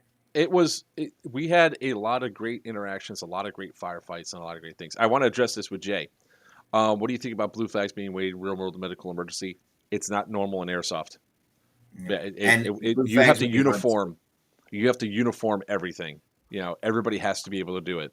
Yeah. Honestly, that's not a bad idea to set a standard for an event. I was going to ask you about the light on the band. So what I have noticed over the last year and a half is a lot of the events, because it's hard to have identification at a distance on those things in daylight, have flags that the vehicle is supposed to put up and down, not just the light. So that light is a police light.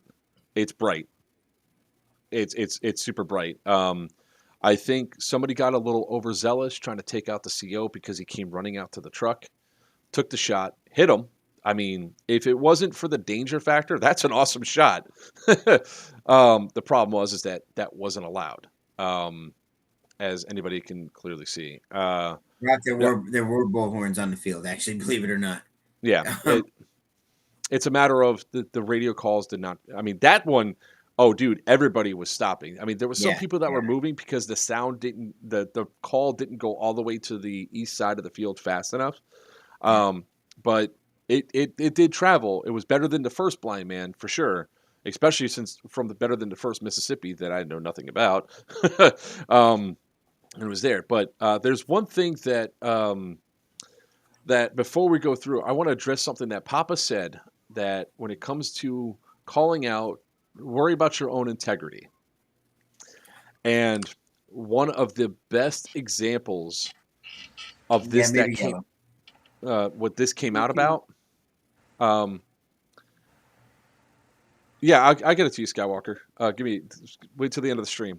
One of the best examples of that was, you know, if you're so worried. Actually, I don't even want to go to that yet. I want to go to something else first. Here's the best way to start off a fucking game. Sorry, I'm prepping everybody up, but I've been wanting to do this. Thank you. I was actually really freaking proud of this. I was really proud of this.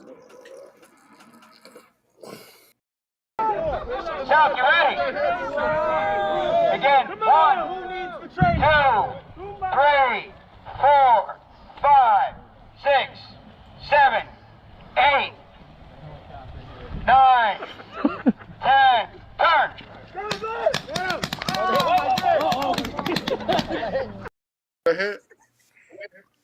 Baby steps. That was he was taking little baby steps. Again, I got to teach him how to do a duel.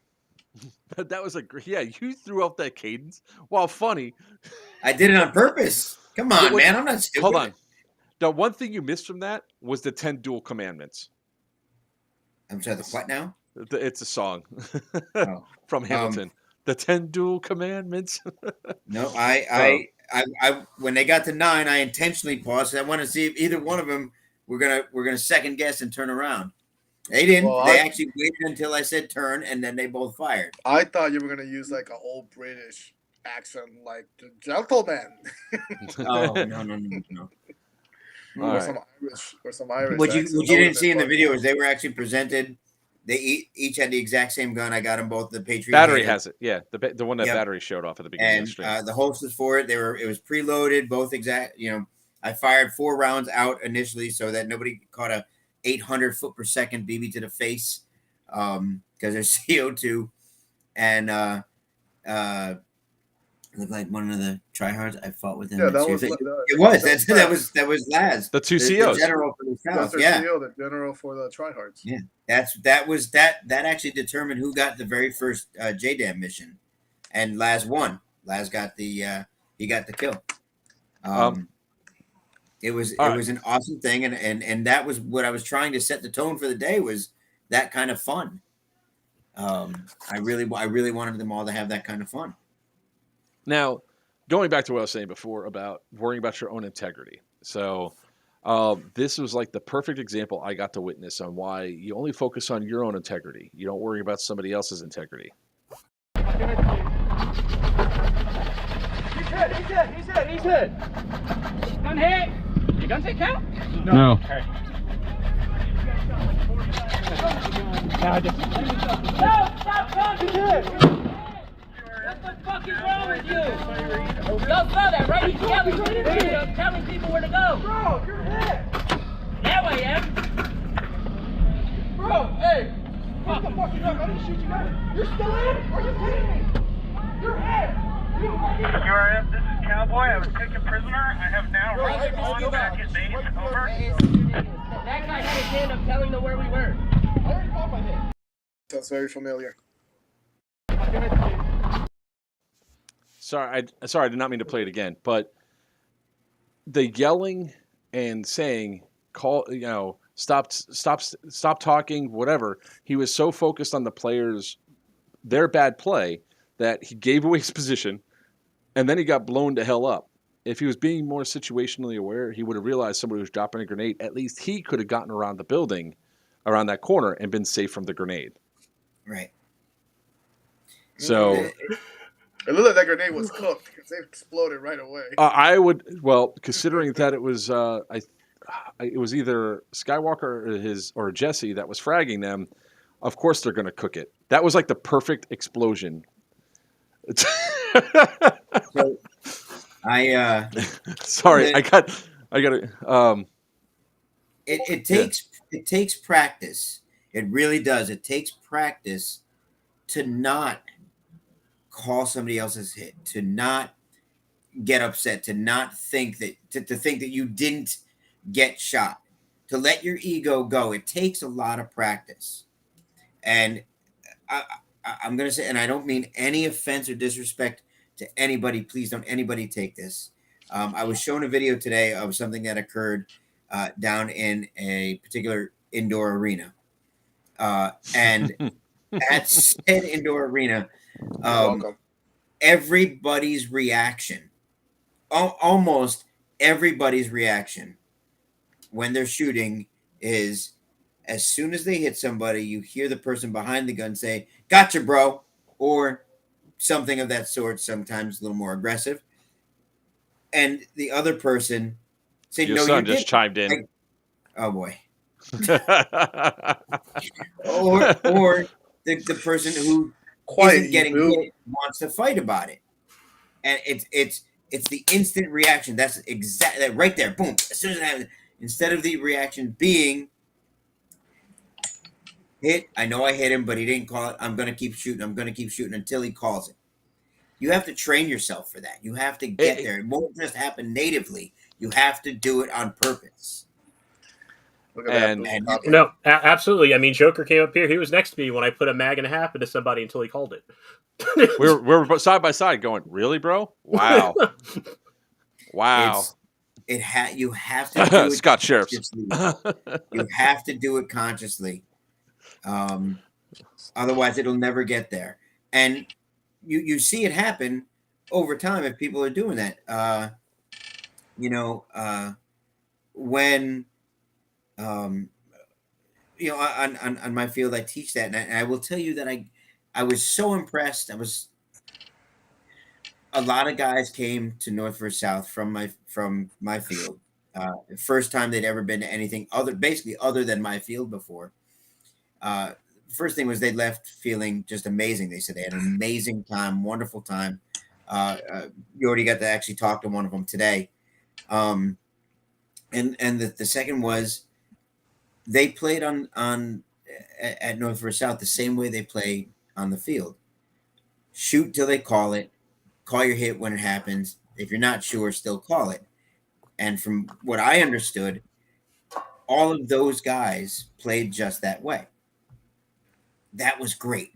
That's all I want to spread across this sport is that. Not the fucking money that everybody thinks I'm all hungry for that I can't even joke about anymore. By the way, because apparently what I thought was a funny joke at the raffle got taken the wrong way, and some people think I actually meant that I win because I got all of your money. That was a idiot. Wow. Yep. Well, we did honestly did not know what was going to happen with the well, I guess you knew what was going to happen with the points, but you didn't know the reaction to the points. I'll drive away crying in my Ferrari apparently, so it's okay. 2 Ferraris because you got to buy me one. All right, with those, I'll buy all 4 of us Ferraris. Of course, they're going to be Matchbox cars from Target. But hey, Casanova 45. Are you talking about when my technical got blown up by a grenade? I think I have that. I don't know if I have it clipped and ready to go for here right now, but I do have that. Or are you talking about when I fragged the technical, the tan technical? Put his hand on his...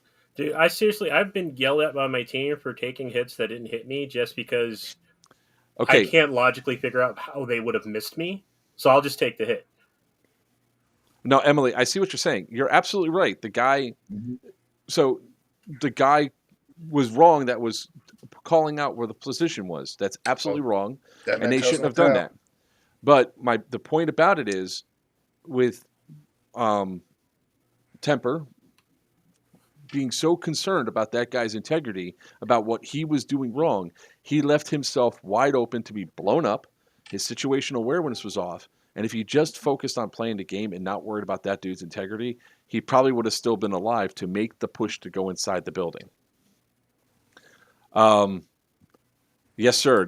I asked 2 questions. Is it it's all right, so my technical get blown up or when I blew up the tan technical? Just tell me which one. And to Emily's question, or Emily's point as well, all of what you're saying is right. But what ended up getting those guys, like Joker said, they were above him.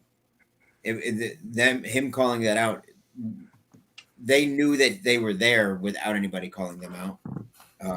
If you watch the entire exchange again, you'll see that. But and the point is, on both sides, shut up and play the game. I mean, that's about shut up, play the game, and have some fun, and don't shoot 14-year-olds in the face with taggins. Do shoot the truck with taggins, but evidently the truck is immune to chalk rounds because every single time I got shot a chalk round at the truck, it would hit the truck but not explode. Except for once. One did explode off the backside. It really was kind of funny because, like, the first time we got hit with one, I thought Mishka fell on the back of the truck. Like, he sat down. Because I heard a light thunk, and it was towards the roof. Because he fell so many times from your driving? Whatever. It's not my fault he can't ride in the back of a technical. Going 50 miles an hour. Come on, man. I can't even joke about it because if I make a joke, everybody's going to be like, yeah. No, man, you're absolutely right. There was a moment several years ago I had to pull 2 people off the field because one was clearly being an asshole. The other guy was getting upset about him not taking his hits. And I looked at him. I said, how old are you? He says, 19. I said, how old are you?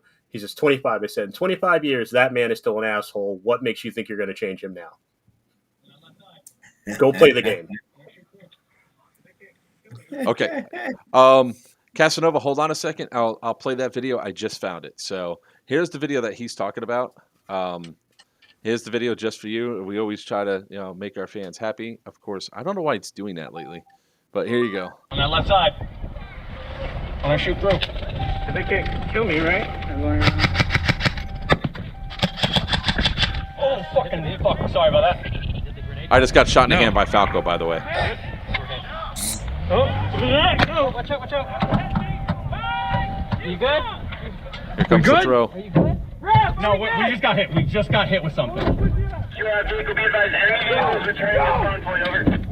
And that grenade went off right underneath the truck. Now, there's something that needs to be pointed out by this. No. Everybody that just ran away should have been dead. 2 to kill everybody, right? No, it's 1. It's 1. Playing back the video, those 3 guys that ran forward should have been dead. It's 10 feet, right? And it was way behind me. That's why when they're... The second... So, Casavono, that was a great throw. Now, remember I said about the whole bumping thing? That bump that was atop was Mishka hitting the top of the truck. So we didn't get hit with a tag round. That was we just got hit. So I was like, okay. And then the grenade came in. So that was actually a good. Wait. Hold up. Mishka was awake for an event? Yes. Tinker was asleep. Yeah, Tinker slept. He had a good nap. I come off the field. Papa goes, your boy's taking a nap right there. I was like, wait, what? Yeah, he was on my couch. We have a tactical couch.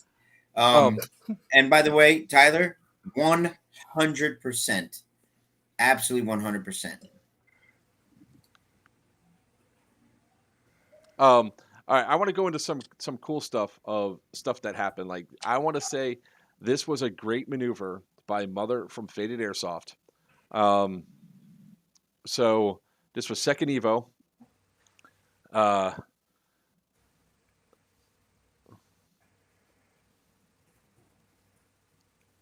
Wait, I think I have this as a hold on. Yep, I got it this way. God, Brainerd, get those guns out of the frame. A little distance there. Yeah. I Use my launcher.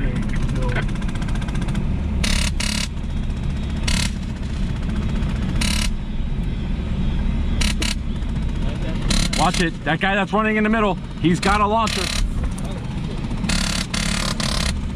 He's hit. Good shit. He's hit too. I think he was just saving time for people. I had to throw you away from the game. I'm gonna let you murder everybody. Watch his backside. Right there. Light that shit up. Chase him down if you need to. They're gonna run the other side. Hopefully we don't get hit by a grenade. Let me stop this. Mark, be advised, you got about 10 or 15 enemies on the corner to the, Boom. It's too far. Is it tell admin? Tell admin. Am I dead? Okay. I don't care about what they say. Talk to admin. Fuck that.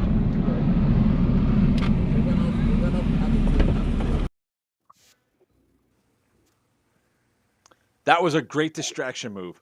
I thought that was tack with the launcher, so I had to make sure that I did not present a wide side target or a frontal target for him to hit me with the tag round.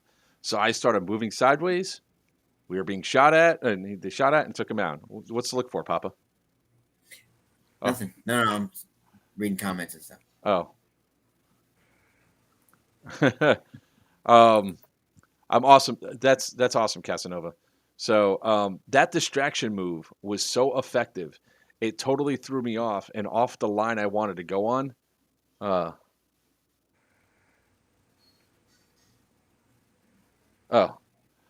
door open, clip ended. Okay, so let me address that, right? Every time I got hit, I congratulated whoever destroyed the vehicle. 1. 2, I also checked for damage. I want to make sure that there's no damage on the vehicle or anything else. So it's something I go around to do, check the vehicle, and then give props to whoever blew me the hell up. Because there were some guys that were damn surgical with their attacks that day. So, and then, it was definitely a highlight for your day for your squad. That's awesome. And I love it when people blow up the technical. It's really awesome because you guys did something that takes down such an effective weapon on the field. I congratulate everybody that does it. I need to get patches made, I think. What do you think, Papa? For what? For congratulating people on taking down your technical? Yeah. I mean, if you want to spend It should say airsoft mechanic and then have an image of an exploding truck. or a EOD, similar to an EOD patch. He already was with the shades. His daughter gave them to him. It's the only thing I can explain. It's called swag, man. Look it up. So there were a lot of great moments. Like this is another one that I was proud of, and I promptly got taken out. This is when I got.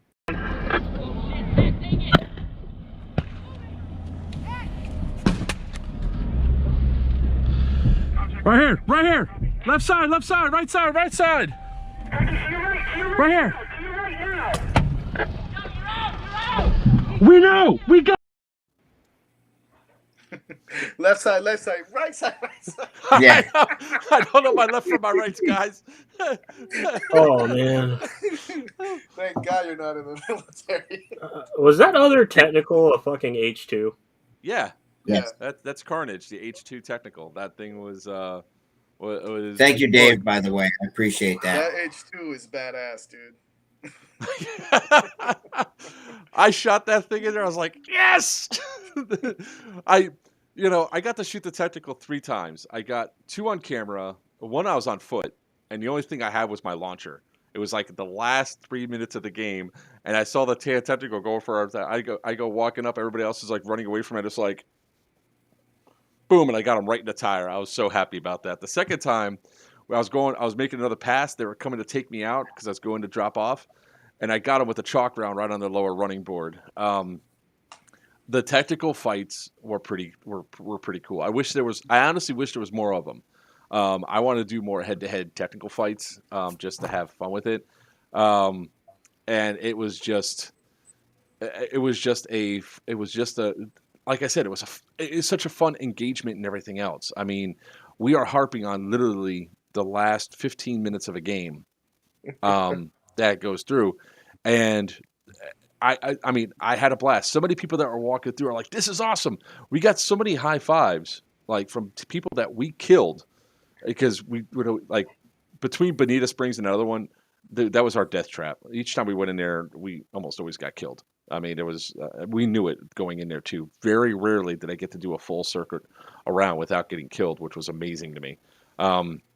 So TAM players were also very smart when they were running away. They would keep after I think halfway through the second Evo, they started realizing they need to keep a spotter on their backside because they didn't know where we were coming from. And as soon as they would see it, they would then, if they were about to push a doorway, they see the truck going, and he's like, we have two choices. We die by truck or die in the hallway.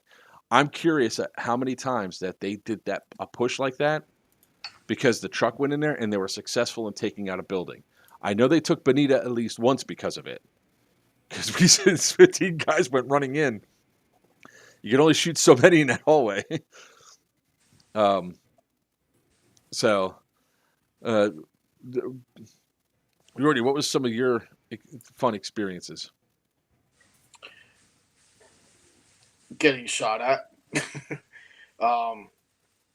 No, the best part about it was the CQB, the inside the building fightings. I had an amazing time. I'm telling you, I can't stress this enough. The TAM team kicked our face in the Bonita building. Again, if it wasn't for that JDAM, that one, we finally were able to get in, and then we got pushed back again. I mean, it was constant. Knocking heads, firefights, constant. I mean, there was not a moment that Tinker and I actually stopped to take a breather. I mean, we were getting confronted and tested every single time. And kudos again to the new players, man. They were not scared. They went in gunning and running and gunning. So big props and medical and church. Yep. There was like I said, there was a lot of great moments where we saw just Tan just pushing the hell out of it. And I think the only thing that kept Tan, well, I know one of the few things that kept Tan from getting into the building was the fact that we had to rush through and do cleanup duty and get them out from behind us and stuff. I will say this. The 10 players that I came in contact with that took me as a POW were very respectful. They were like, "Hey, can you? I'm gonna revive you and take you in as a POW. Are you dead? And I'm like, "I'm not gonna tell you. You gotta look. You gotta look for the tourniquets. And I'm like, have you checked me? And then he's looking around. He's like, "Oh, okay, I can take you." I'm like, "Yeah, absolutely, let's go." And I actually enjoyed being taken as a POW because I got free water. I got water bottles. I was like, "Yeah, I'll go." Like I volunteered to be a POW and said, "You don't have to. You can take me if you want." So there were like. So I got taken out, and I got a chance to watch like some of the TAN the way they pushed in, and it's like your instinctive thing is like you just want to yell and scream. Can you just go around the corner? You take them all out. God damn it! And I'm sitting at my steering wheel going, "My God, we're getting outplayed." Yeah, go ahead, Dom. I do remember whoever was in the back was slipping and falling every time too. Bad I didn't get a picture of those moments though. That would be Mishka that was slipping and falling. There was I can't stress this how many great moments there were. I mean, at the end of Evo 1, Tan pushed so hard to try to get into the building, it wasn't even funny. They pushed by both sides. Yeah. What are those real quick? No, we haven't. Virchew. what are those grenades called that are really loud? Those R2B or B2, whatever they're not the R2B2s. Yeah. Hey, whoever on Tan Team was just chugging those things like it was just candy. Candy? I hate you. Wait, was Jay Rodriguez there? I can't. Just so you know, somebody threw like 6 of those in a row, and it kept bouncing like back to them. Like, and those things were extremely loud. Like, I was like, okay, I'm just gonna lay down in the fetal position and cry because I couldn't take it. Ear pro next time for sure. So, Dom, no, we haven't. We're probably not going to. I can talk to you about it because I know her, and I know her humor, and I don't think it was taken in the way that she intended. That's why it went the way it did. I know that's very cryptic, guys, but we don't necessarily need to talk about it. So you already, in an honest, unbiased opinion, though, everybody said they had a good time, and I mean, you go to every event. Very seldom it's people don't say, it's seldom that people say they had a terrible time, except for Joker when he goes up to an event in, where was it, North Carolina, where, and leaves mad. Georgia. So, but was the event good? Not just that it was, not that you have a good time, but was the event good? Was it done well? The changes that we made, one of the things is, the field was used east-west instead of north-south like it normally is. That was one of the changes we made. Having the CP and the respawn being in separate places. Yeah. Were those good? So yes, I had a great time. I love the setup of the game because it just the AO alone, the size of it. Again, it's what I was. I didn't know that was the experience I was gonna get. Like constant firefights. The game itself, you had objectives, you had fraggles, but it was all right there. You didn't have to go a mile out or whatever. It was all right there. You just had to go and get it. I had a great time. I loved it. I'll definitely do it again. Well, the next one will not be North versus South right away. I'll need to. I don't know. I'm hoping that we will have another North versus South at some point. The next one will actually be excommunicado. Let's put it this way. I don't know. Everybody plays different. This is the first event that I went through. I bullshit you not. 3 bottles of BBs. Threw that back there. Yeah. I was bottling.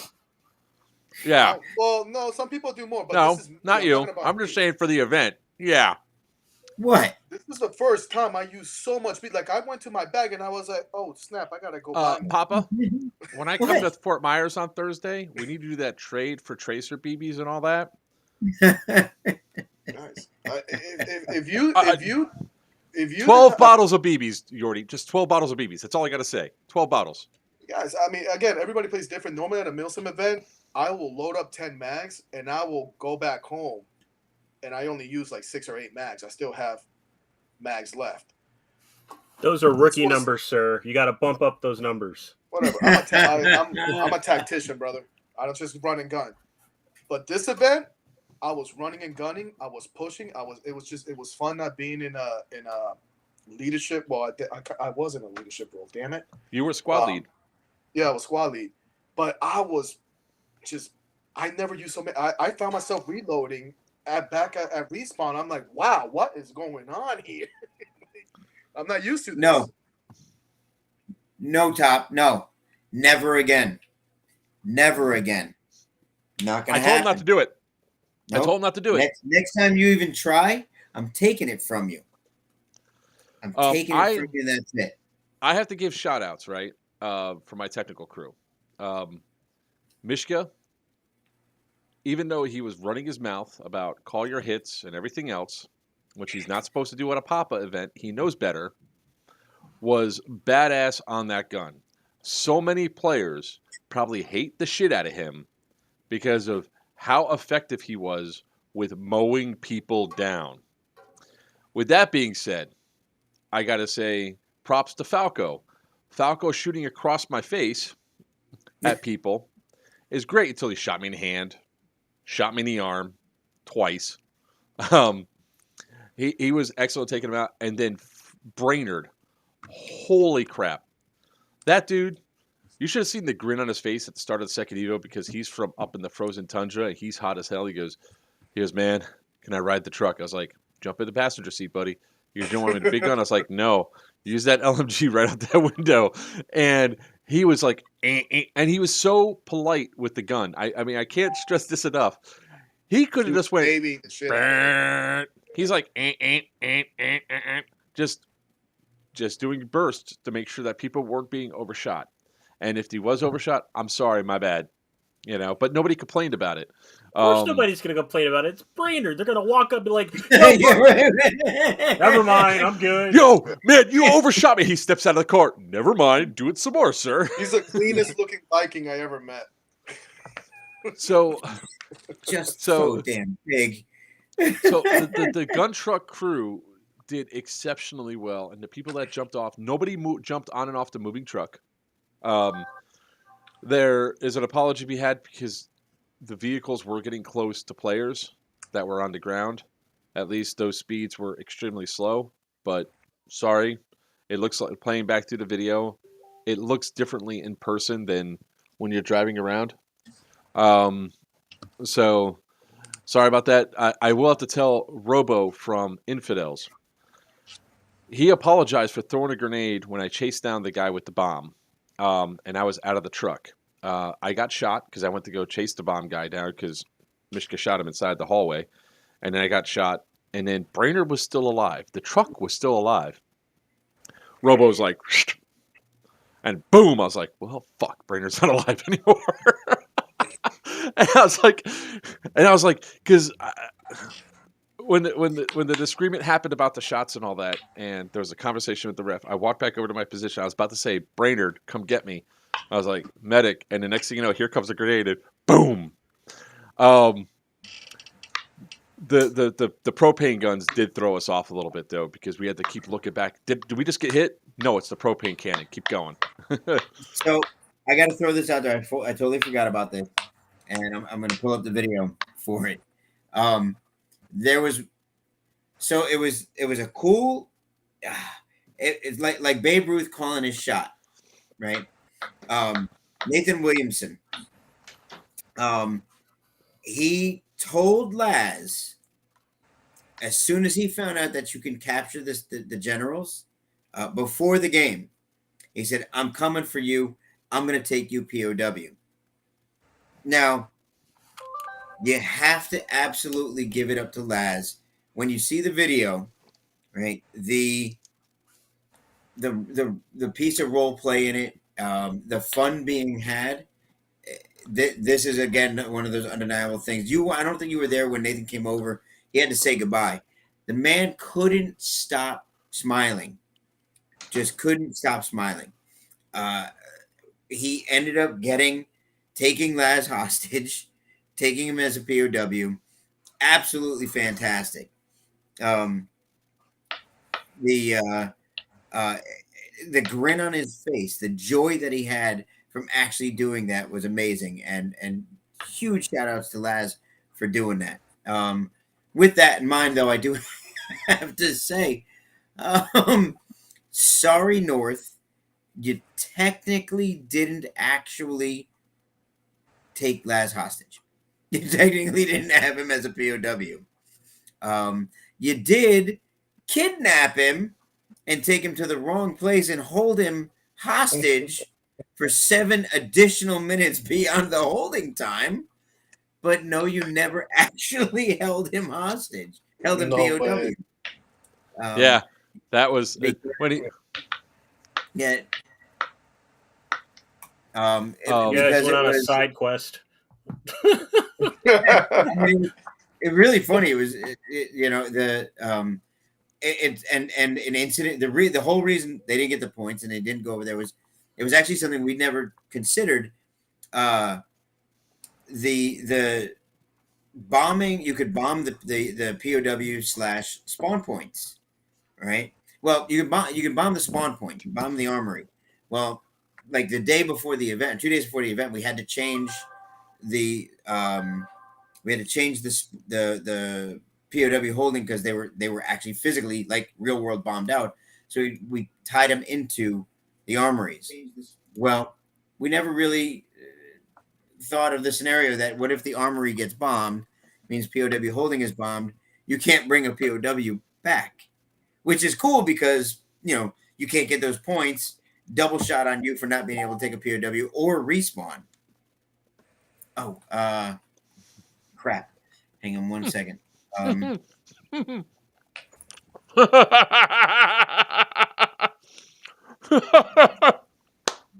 Yeah. You got the wrong Eastern European. Very good. Very good. Very, very good. Oh God. Oh God, that was that. Oh, I'm gonna Choke die. on it. Choke on it. Choke on it. Do it. Do it. So funny. He's choking.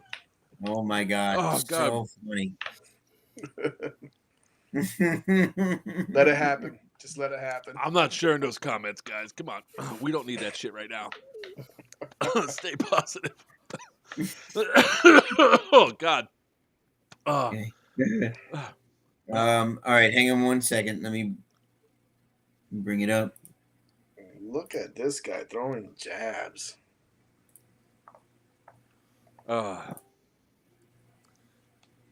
Yeah, so for all the other people in chat that like to throw jokes and throw shade at us throughout the streams, I want you to look over and take notes at Tyler. That was actually funny. For context, for those of you that don't know what happened there. You know, look, hang on. Sorry, hang on. Listen here, you fortune cookie. Don't get mad at me when I see you in person and I start making fun of you and make you cry. I don't want to hear it. Oh God, that was at Syndicate 1. That's still got to be the funniest thing. We got we got Cartel CO. You have the wrong black guy. No, we don't. Yes, you do. The wrong black guy. Yes. What am I? All right. Ready? Yeah. Call that! Let's go!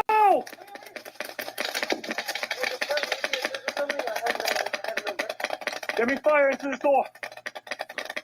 Let's go. Move up, move up.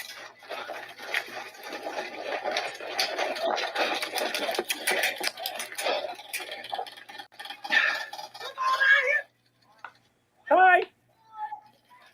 Oh. Whoa, what happened? Did he fall? He's lying like he's dead. I can't go nowhere until you medic me. Where's true. that? There, you can use this one. Somewhere. Pay attention, everybody. Pay attention first of all. Where's it at? Here it is. You're not arguing. Come on, give me some help! Help!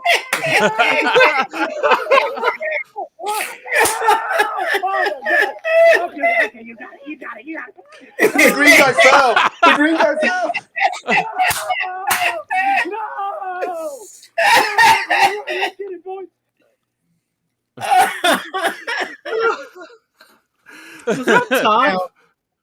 Now, everybody watching, so many points to take away from that. Seriously, so many things to take away from that on a positive note. All right, that was probably the perfect exchange in the way that was supposed to go. Absolutely fantastic. Every piece of it, even Laz doing that run and being out of breath because he's an old man. It's fantastic. He was role playing being out of breath, though. I get it. It's okay. No, really, truly, shape, bro. I know. I've seen it. Oh, I ain't go that far. It was really no. That entire piece of the engagement was absolutely fantastic. Really, really was. I wish that was all of the memories that everybody has from this game, to be honest with you. I really, really do. I wish all of it was that good in everybody's mind and is left that way. There's Brainerd. But wait, you know what? Somebody just sent me video of Yordi at the event. Huh? Oh, Yep. boy. Oh, yeah. It's great. I'm committing all kinds of war crimes, man. Brainerd, call me tomorrow, by the way. Twirler. Oh, that Okay. Representing baton twirling. How old are you? Yo, I just want to I say, just hold turned on. 30 years old. Got you into twirling. This is the state. This is like.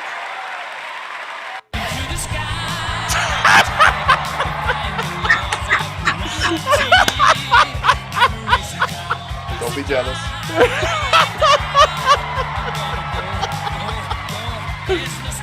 Go Yordi! Go Yordi! Go Yordi!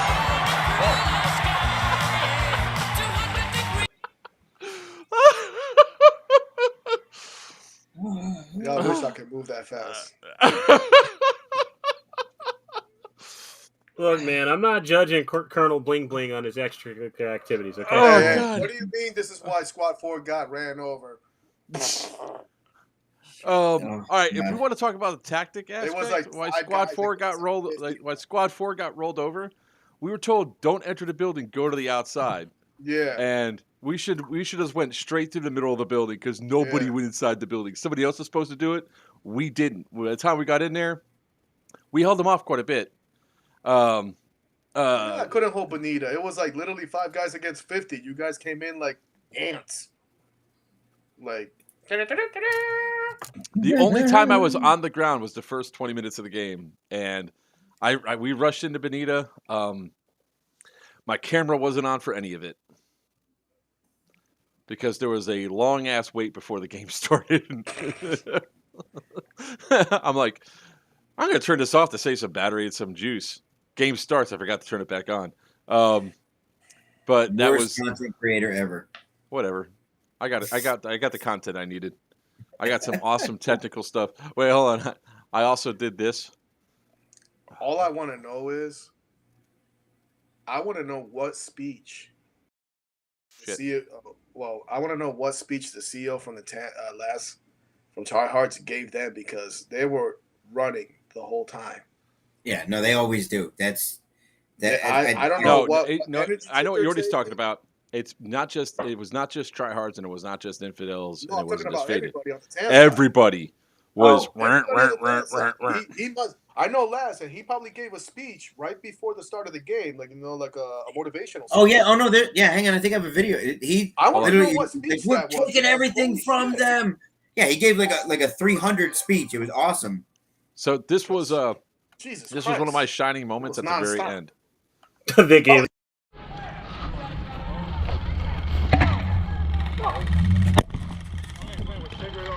You're hit! Your wheel!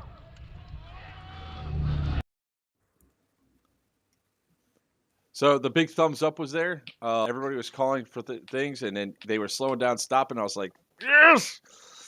That was a great shot. Everybody else is running away from the technical, and I'm just beep. One shot, one kill. Yeah, it must have been the Cuban coffee. Hey, that's liquid cocaine. That's stuff. I can't wait to see when you're gonna make a version of it.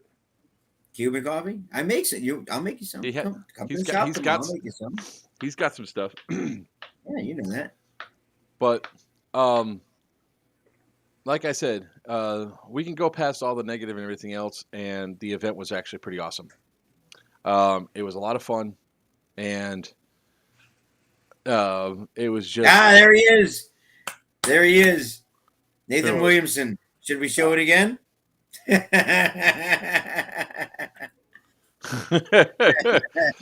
funny thing is, I think when that happened, I was on the backside fighting the technical because they were saying Laz is over there, and I think they captured him at that time. So they did a smart push. Now, Papa, I have a question for you.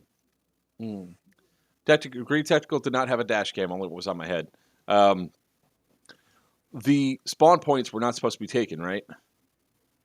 Spawn points cannot be attacked, but can be bombed. That is correct. Okay. So that was one of the. I mean, that's where like confusion came in at part of the day. Like when Skywalker got blown up in front of me, Mhm. where do I respawn? Because Tan's all over there, and they were shooting from inside the spawn. So there was definitely some confusion of where do we go now?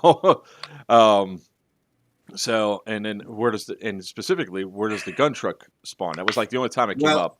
no, it can't be attacked, but it could be bombed, just like vice versa. The Capitol building could be attacked, but couldn't be bombed. Yeah. So you couldn't attack it, but you could bomb it, and that's a strategic move. This is not a critique against anybody on Tan, guys. It was just that at the time when he went, I said, "Where can we respawn at?" Because it was the Tan were in there, and I'm like, because that's where we got shot from. They were inside of our spawn. So he goes, "Just go around the backside." I was like, "Will do." Respawn, come back out. So I'm curious if any of those tryhards are there. Maybe that's what they're talking about when I did not bleed out fully, because I was in front of the building when he got naded. I would love to hear if that's what they're thinking about, because that's the only time that it could appear that I did not bleed out fully, but I was coming back from dying to the spawn. I put, so trying to wrap this up a little bit. I put the links in both of the North and the South chats, and on Facebook, for everybody to go ahead and upload whatever video they want. I'm hoping. I care about all video, and I watch all video. I'm hoping to get more positive stuff than negative stuff. I'm not asking for video for proof. I'm really asking for video for proof of fun. Hold on. I want to know that Ruth, everybody had a hold time. on. Ruth. Oh. Or Tia, are you talking about when I got blown up in front of the building, I didn't go back to respawn? Or I didn't bleed out? Is that the point you're talking about? Are you talking about that video you showed where Skywalker got hit with a tag? Yeah. Oh, okay. That's what I'm talking about. If that's the point that they're talking about, I can gladly pull up the video and play it all back, showing it was coming back from dying. She said yes. She said okay. Yes. Continue, Papa. I'll pull the video. Oh no! I just, like I said, I want to see. If people want to send, proof of something and all that, that's okay. Send whatever you want to send. It's all right, and I'll show whatever anybody wants to show. It really is. It's not about like trying to hide stuff away or sweep anything under the rug.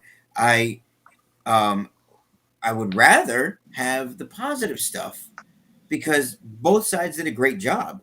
Both sides ran hard. Both sides ran all day. Very, very few people, except for Yordi, who slept in the truck after lunch, very few people came off the field early.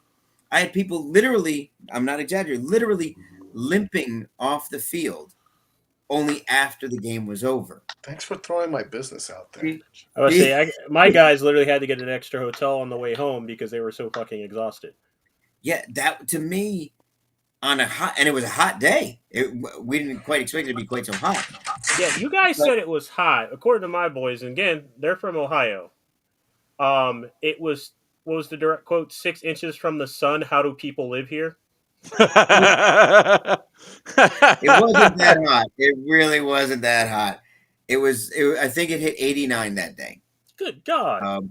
But you're 89 in complete openness, but my legs hurt. Everybody wanted to keep playing. That's the thing, man. Everybody wanted to keep playing. They just kept going, which made me feel great. They had a good time. Everybody kept going. And I've been to several of these, and I promise, Ruth, Tia, thank you. I love you too. I really do. It's hard to hear some of the comments, obviously, and I will. I've seen some of it, and it's going to look great. All of these things are great criticisms. They really are, and we will make sure of it. This was our first large scale. We had 80 more players at this game than we've ever had before. And we were also on an offsite field, things like that. And we added a whole lot of other things. All the criticisms were great. I really, really hope to do another one of these. I want to do, North vs South 4, the redemption, whatever you want to call it, something. I would love to have another one, and we will make sure that all of these things are taken into account. I have a memory like a hummingbird, so I use no more. I'll leave this. I'll take notes here. I'll take notes after. Everybody, give me whatever you've got. That's fine. Okay. I just want to make sure we're having a good time. So I want to make sure that, because now that I have an exact moment of what they're talking about, I want to show this. I want to show this entirely, right? Now I'm going to be speeding through it because it helps them understand that I was hit. This also shows a really good point where I got taken out by TAC. So Hit him. There we go. Grenade. Oh, that was us. boom. That time it popped. So TAC did a great shot. Get out, check for damage. And hit right there on the thing. So as you guys can see, Where'd you hit?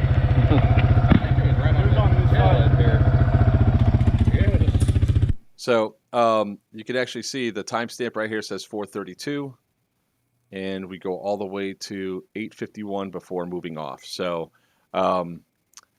this is the entire duration of driving and everything else that goes all the way over to the CP, and that's file 139835 because the GoPro only records for 10 minutes. On this episode of Airsoft CSI. Here I am driving all the way over to Skywalker, still dead, and then all right, this is the one. Never mind, wrong one. So while you're doing I have to go back and find it. Yeah. Jonathan, I would appreciate, but I'm not going to tell anybody what to post or what to send me. Some people feel the need to share some of the things, some of the, I don't want to call them negative, but some of the things that are, maybe shine some light on certain things. So no, I would love to see those as well. Nathan, you're right. It is sometimes good to see some of those negative things. Gasanova, I appreciate that. It was, again, not to talk directly about anybody. It definitely was one of our goals to outshine previous event hosts. I keep looking out for Lazarus being dang that dude in the passenger seat's pass. Brainerd, please make sure you give me a call tomorrow. I'm sorry I didn't call you back today. Now you can do it.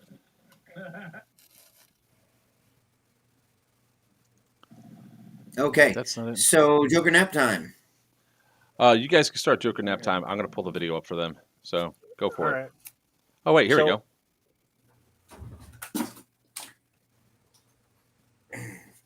So My while latest- he's digging for that, you guys got questions, tech questions, things like that, throw them up. Now's the time. I have no idea what pop-out. Is that a TK-45? Indeed, Yes, it it is. This is one of the guns I've been wanting for so long. I just never pulled the trigger on it, no pun intended. And got presented to me the other day. A great offer and opportunity, and I took it. So, absolutely, it is a TK-45. And I really do appreciate it. And this weekend, I'm going to be using it because 239 Posse has said that they wanted to run a game at our field for the staff from Dead and Outfitters to thank us for putting the game on for them, putting on North vs South. So it's actually pretty cool. They're wanting to kind of do a DEO appreciation. So we really appreciate that. So I'll be running that and trying to shoot them in the face this weekend. Awesome. Maybe not. So yeah, any questions anybody's got gun wise? We're gonna find a good holster for a hater that isn't plastic, Humor X1 or Kydex. Funny you should ask. Isn't that one plastic though? No, it's actually covered in a like a nylon, like a canvas nylon. It has the rolled plastic inside, so it keeps its rigidity. But no, it's no. You're talking about the one that's made for the hater. But if you don't like that one, then the universal one I have fits every single gun. We actually tried it this past weekend on. I just got 2 of the Glock 42s in, and I don't know if you know what they are. They're about that big, and it fits in those as well. You just called in more war crime. So yeah, if you want, I think you can find them on the website. I don't even know it's on my own damn website. I couldn't find them. I went to go buy one because somebody was supposed to send me one, and then got sidetracked by. You know what? Somebody was supposed to come down for my game, and then they went ahead and got sideswiped. So whatever. All right, that was sorry. That wasn't right. I apologize. That was wrong. I'll drink to that. No, that was wrong. I should not have. My bad. Man, boy, did he deserve it. that counter punch. Yeah, I sometimes I overswing. Not your car getting destroyed, dude. I'm talking about the counter punch. No, dude, that counter punch. He went and got a step stool, got his boxing gloves on, lined that shit up just right. Sorry. No, but I have seen the holster he's talking about. They are fantastic, and I'm looking at getting them. If you're looking for like a leather one, you got to have them custom made. I have tried so many different ones to fit these things. So I'm here currently having a leather one made for Geigerlands. Oh, photos by Garcia. Joker, Geigerlands. If you would be so kind, Joker, as to post these. Sure. Give me 2 seconds. Yep. Man, I hope you guys can't hear that. That was a whole lot of cussing. Yeah, we absolutely can. That's a lot of F-bombs.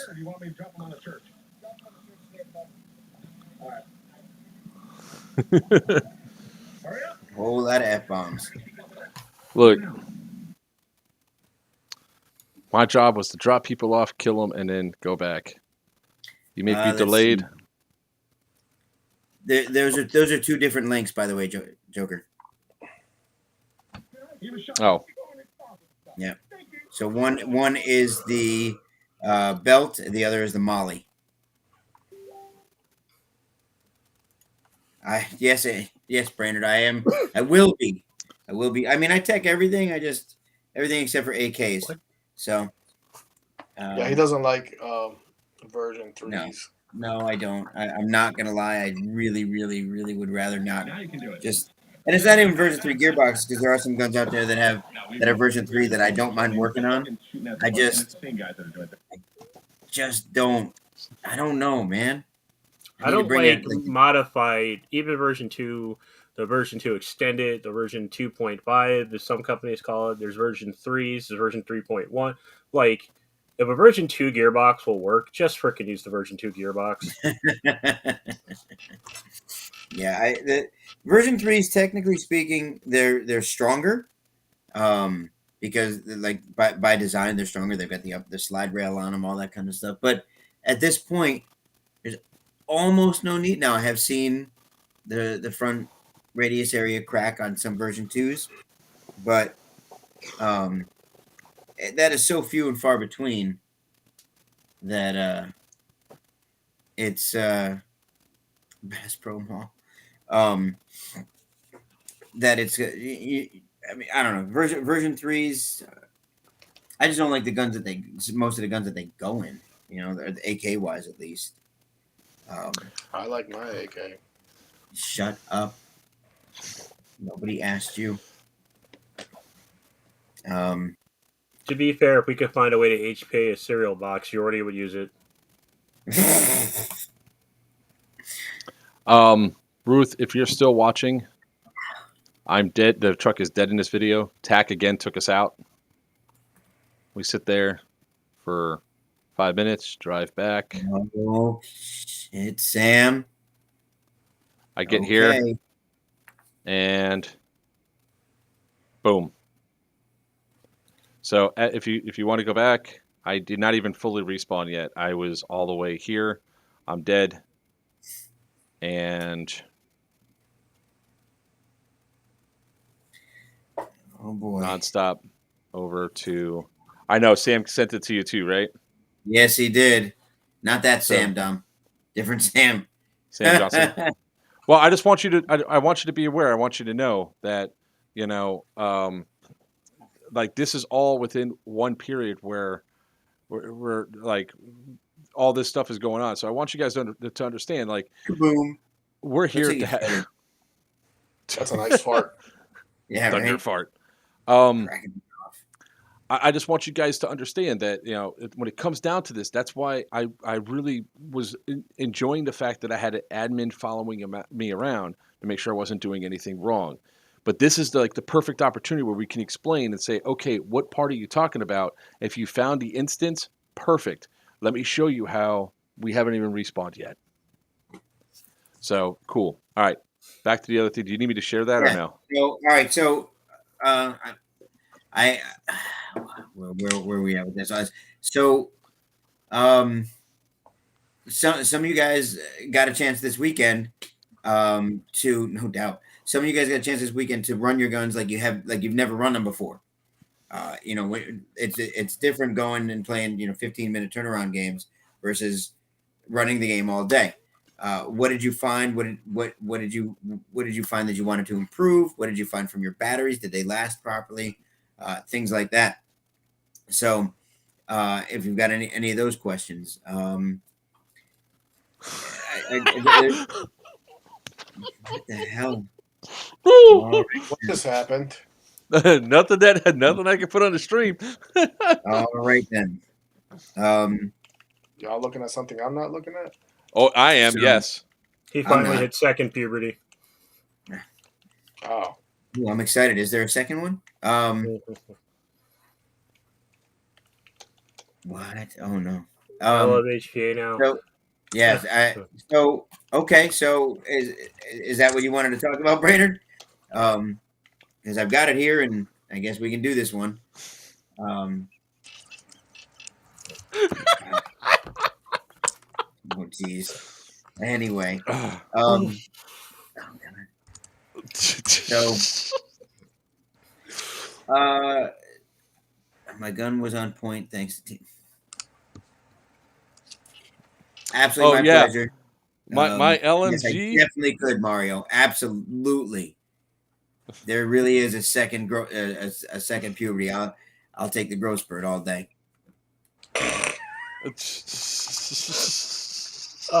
The new Ronin 31K is a dream once you glued the pinion on. Wait, what? What? Ronin. I'm just gonna sit back. Hold on, let me make some popcorn. Is the Ronin a motor? I think he's an AWA Ronin. Can I go get some? Wait, hold on. Before you two start responding to that, can I go get some popcorn? You do, man. What? The D-Hop, it was nice? Was? Yeah. What are you smoking? Well, no, I think he means it ran well this past weekend. That is the past tense. You mean it was great, amazing? Oh. Yes. The gear set screw? No, the pinion on the end of the motor is the motor a 31,000 RPM motor called a Ronin? Is that what you're talking about, Brock?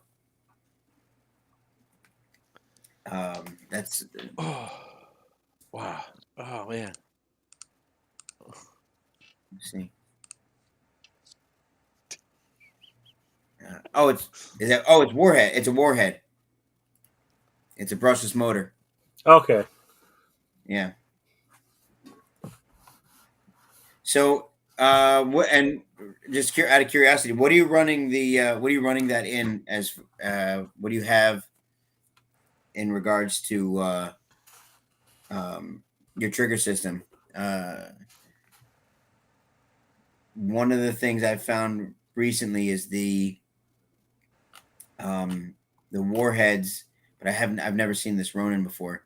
Some of the straight warheads were they don't work well at all with most of the MOSFETs out there, specifically with Titans, with Gates rather, not just Titans, with Gates.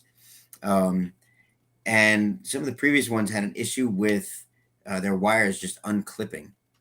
E2 gate adds their lightweight piston. No problems at all with the motor and the Aster, huh? I guess with this new Ronin, it's good. That's good. That's good. That 31K is a great. That's a great torque for a brushless motor. That's a really, really good in between. You're gonna get a lot out of that. Run a game in the mall. Tyler, we have attempted to get a hold of somebody about that place for the last, I don't know, year and a half. The same with there's another mall up here in Columbus that's been abandoned for almost 2 decades. The problem is the cities don't want airsoft replicas in city limits, or they can't actually find who owns the property.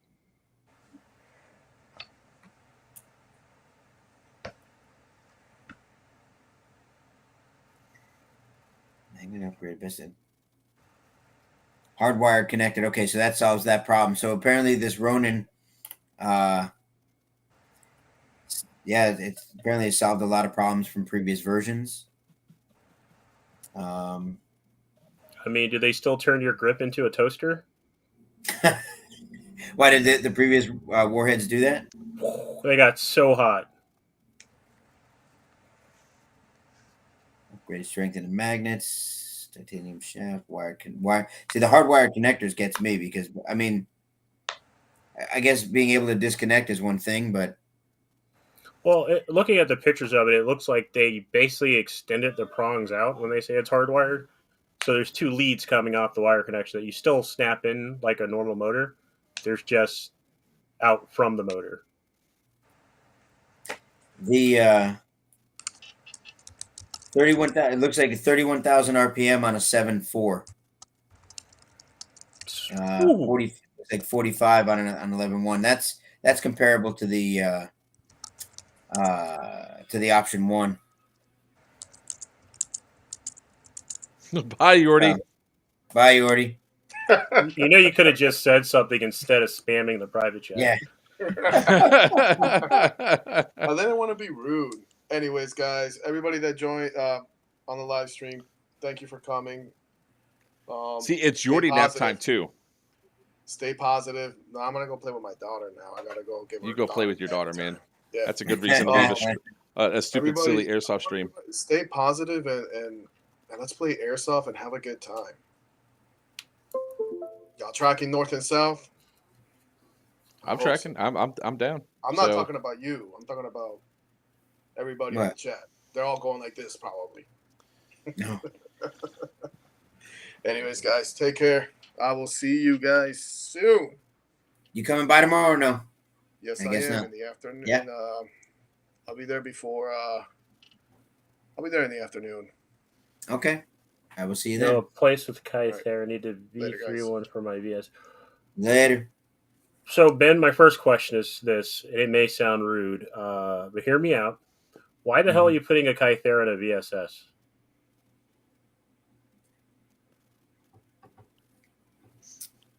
Like, is there a legitimate? Is there a legitimate reason for this, or? I just want to point out we identified the projectile that hit Fallon.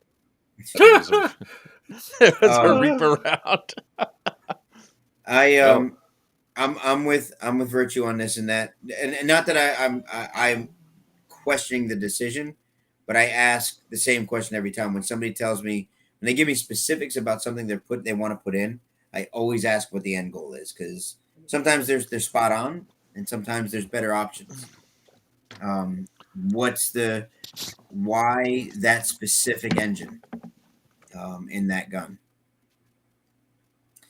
And Dave, what do you mean old DJJ? I think, what is that? HPA VSS, and don't use full auto at any field.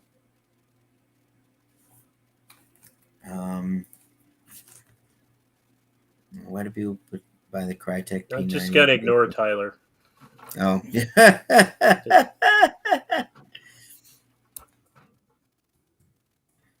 Okay, so if you're going to VSS, if I'm not mistaken, that has what nozzle is that? For a VSS? Yeah.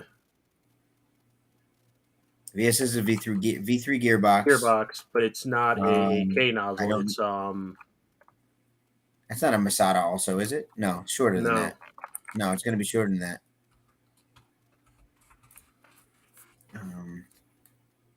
Who makes your VSS?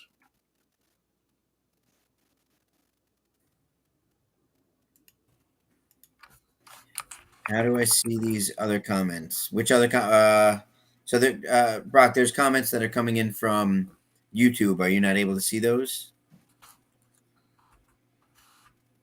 Abandoned whereabouts from the old on 31 itself. Headed south.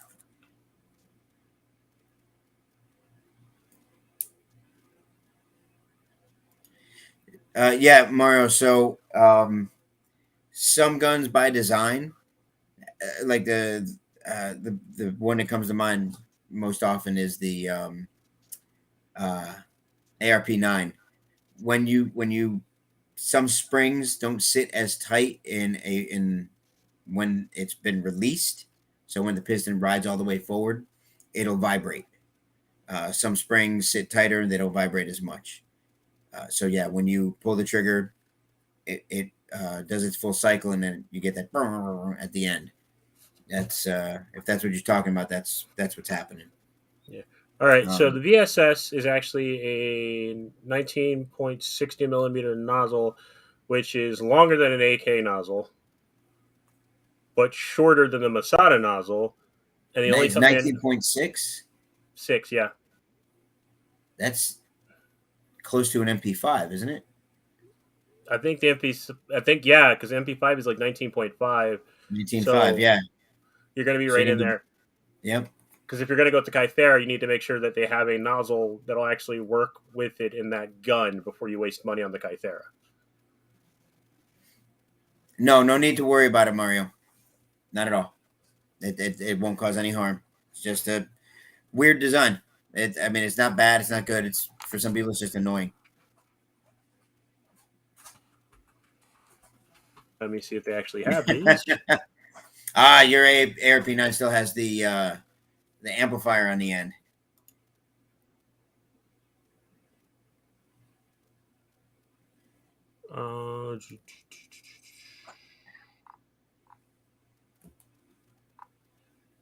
Oops.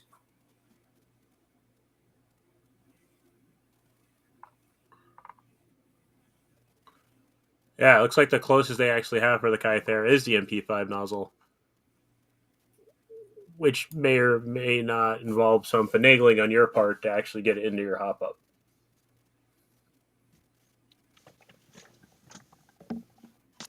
What about, so you're only going semi. What about a Redline N7? Yeah, N7. Yeah, fully pneumatic, simple trigger setup. I got a question. Did you guys address Brock by chance? I was literally just getting ready to say it. We're working our way up. Yeah. Okay. Say it if you want. Brock, YouTube is where there's a lot of comments as well. So this is being broadcast. We always broadcast in like 4 locations. So that's why you're probably not seeing some of the comments. Yeah. Like Central Penn's got 5. I got 4. Sin's got 1. The YouTube channel is Players Wanted. YouTube.com/Players Wanted. Yeah, so I forgot. I think it was Ben we were talking to. Yeah, like the Redline N7 Milsim is the full mechanical. Yep. Real easy install. However, I will take your money to install it for you. And they have a more varied variety of nozzles. That'll help with that situation if you want to go full mechanical. And honestly, there's no simpler trigger to install than the N7 Milsim. It's really there is not. Yeah. Tyler, have you tried the cloak system from Rage Customs? Because of that, the crack sound from your the ARP.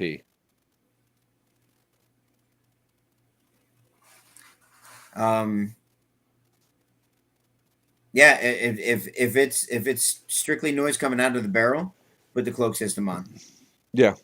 I've never understood like the people that go for a louder gun. Like there's kids at our field that put amplifiers. Sorry, I call them loudiners. Loudness. They put these amplifiers in the gun and they're He's running an educated around, guy. and they want to know how I knew they were coming. I'm like, really? I could hear you from across the state. I'm like, guys around the corner. It's like, you're cheating. You know I was there. I'm like, dude, you literally have a Heinz fucking, like a soup can on the end of your gun. How could I not know you were there? Yeah, if you're wanting to go, it's for my opinion, for full mechanical is Redline. I personally prefer. It's just a preference, guys. I prefer Wolverine over anybody else. But it's a personal preference. I think the simplicity behind some of what they do, the customer service, they're cost effective. Those are the reasons I like them. But I would still take a Redline N7 if I was going full mechanical all day, any day. Yeah, I've run Kythera, I've run N7, I've run Wolverine, and the N7 by far, as far as mechanical goes, is the simplest to install, the simplest to maintain, and it's effective. Like, I've yet to actually have issues with one.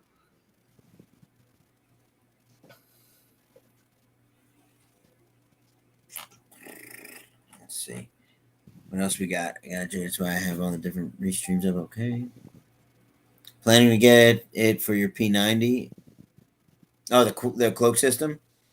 Yeah, the new one with the tracer unit in it is really, really the way to go. I'm working with Ron right now to be a reseller for him, so I carry it in the shop. I really love seeing these great niche. You know, I mean, I hope my barrel goes the same way I want all other niche products to go. Ron did such a great job with the cloak system and then adding tracer in it. Really did a fantastic job, and I hope that explodes. I hope that's the way to go in the future for people. There's so many little things out there that I hope are that perfect. I want people to be able to get that stuff. Ben, awesome. I hope I can bring it back out there for another event.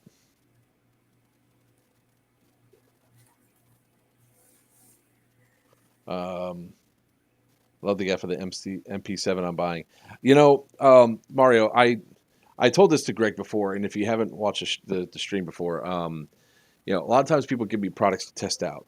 So one of the cool things that I was given recently that I really like is this the Ridge wallet. Dude, this thing's freaking awesome, man. I'm sorry, hang on. Let me do my product placement too. Oh yeah, you do your product placement, man. Keep talking about your Ridge wallet. Yeah. You're not, man, you wish you were sponsored by Mountain Dew, okay? But it's like, each time that somebody says, I have this really cool thing, I want you to test it out, it's really awesome and everything else, you're always like, all right, sure, whatever. And they hype it up so much. I'm expecting the worst and pleasantly surprised when I'm wrong, right? So first time it happened was with the D-Hop barrel. Met Greg at Northern Watch. He showed me the D-Hop barrel. I was like, yeah, cool, okay. Yeah, sure, it's pretty inside. It's smooth. And he goes, you find a better patch barrel, I'll buy it for you. All right, I'll take a dive. I'm out of fucking $600 now in D-Hop barrels. It turned out to be something that's really awesome. So, Yordi, it's brand new to me, so piss off. It's Damascus steel. I love it. So then Ron says the same thing about the cloak system, and you know I'm like, all right, this is a gimmick, whatever. I put it on the ARP9 or ARP556, and I'm like, this is freaking awesome because it also, the one I got also has a tracer in it, so not only does it make my gun pew pew, like instead of being bap bap bap, it's not burp burp burp, but it also makes fireflies from hell. Freaking love it. It's a really awesome thing. Love it. Hashtag Sorry. not a sponsor. I just remembered something. Virchew, because of you, I'm now carrying something new. Oh, A whole God. What am nother I getting something blamed new. for a name? Want to see something? Is it the G36? No, sir. You can go to That's hell. disgusting. Stop saying that. Oh. You know what this is? Let me show you something. In case you can't see it, let me go ahead and show you real quick. Ready? See that there? You know what that is, right? Mm-hmm. Straight from the factory, carrying the large M4 and the PDW model, right? First Strike HPA, out of the box HPA from First Strike. These little bastards are awesome. And oh no, I ran out of air. Whatever shall I do?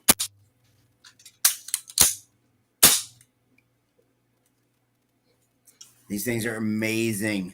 Amazing. The full size M4 is tank stock. Mm-hmm. All right. Mario says that's $500. what I want. That's what I'll get. I mean, I want to shoot lasers. Yeah. If you want to shoot lasers, just start with your D-hop barrel. Start with that. See how that adjusts your thing. Were you in the chat or like the Facebook post where somebody posted wanting to put a 170 spring inside of an M4?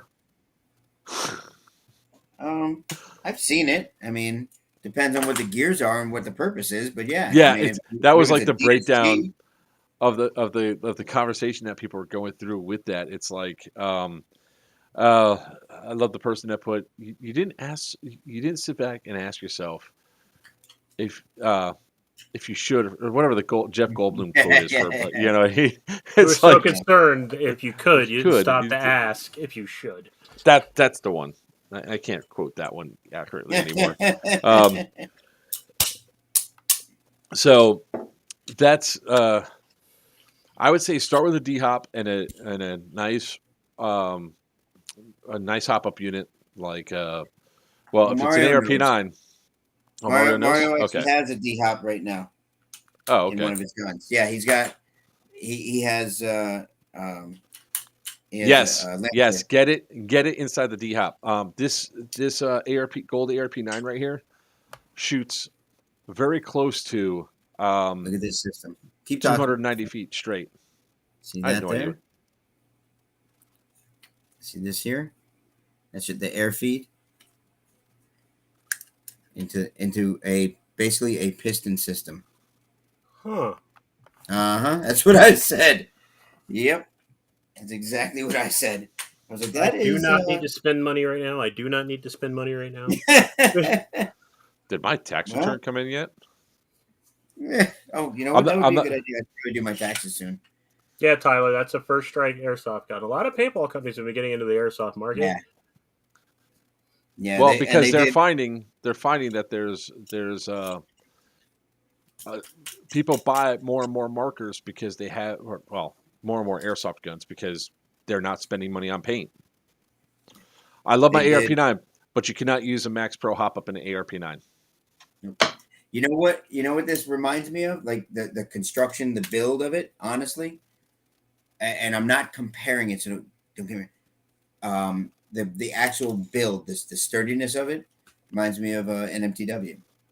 Not saying it performs like one out of the box. I'm saying because I mean, there's all you're hearing is this. That's the only thing that's moving on this. It's incredibly sturdy.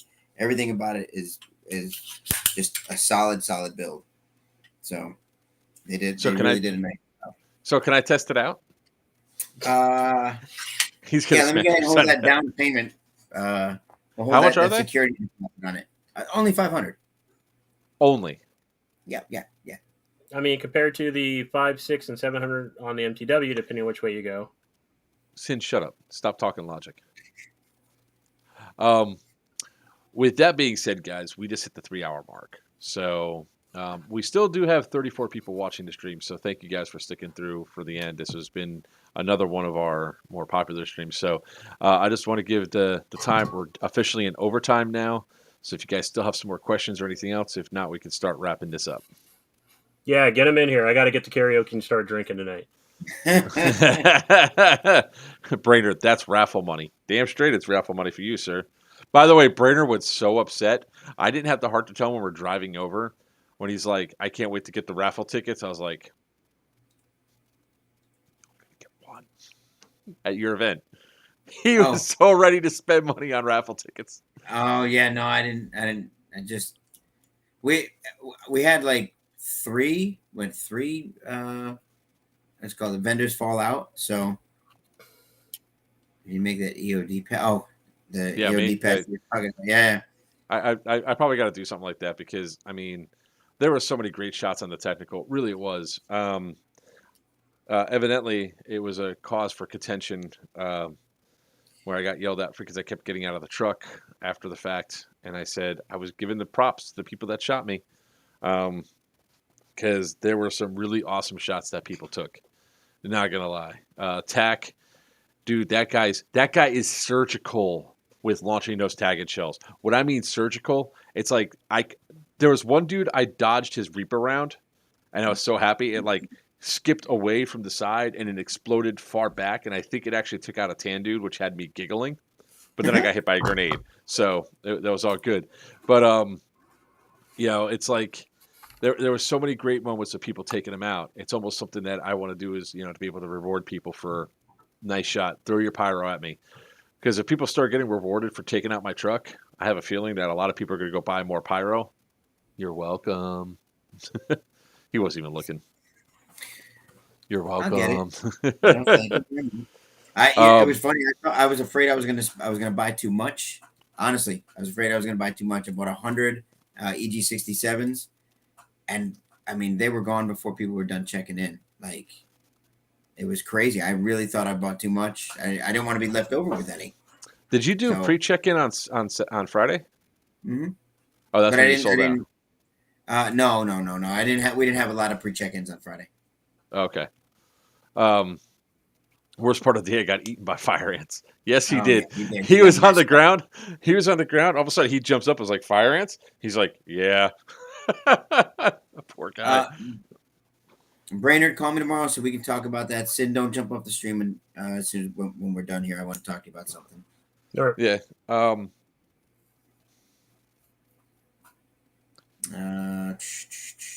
First grade top fed football bugs. Yeah.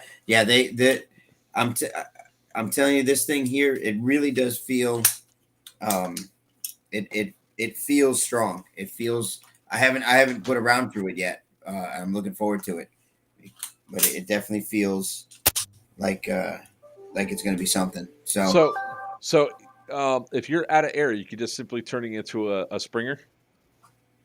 That's the presumption. I'm gonna put some rounds through it and see if that's what it works. Yeah.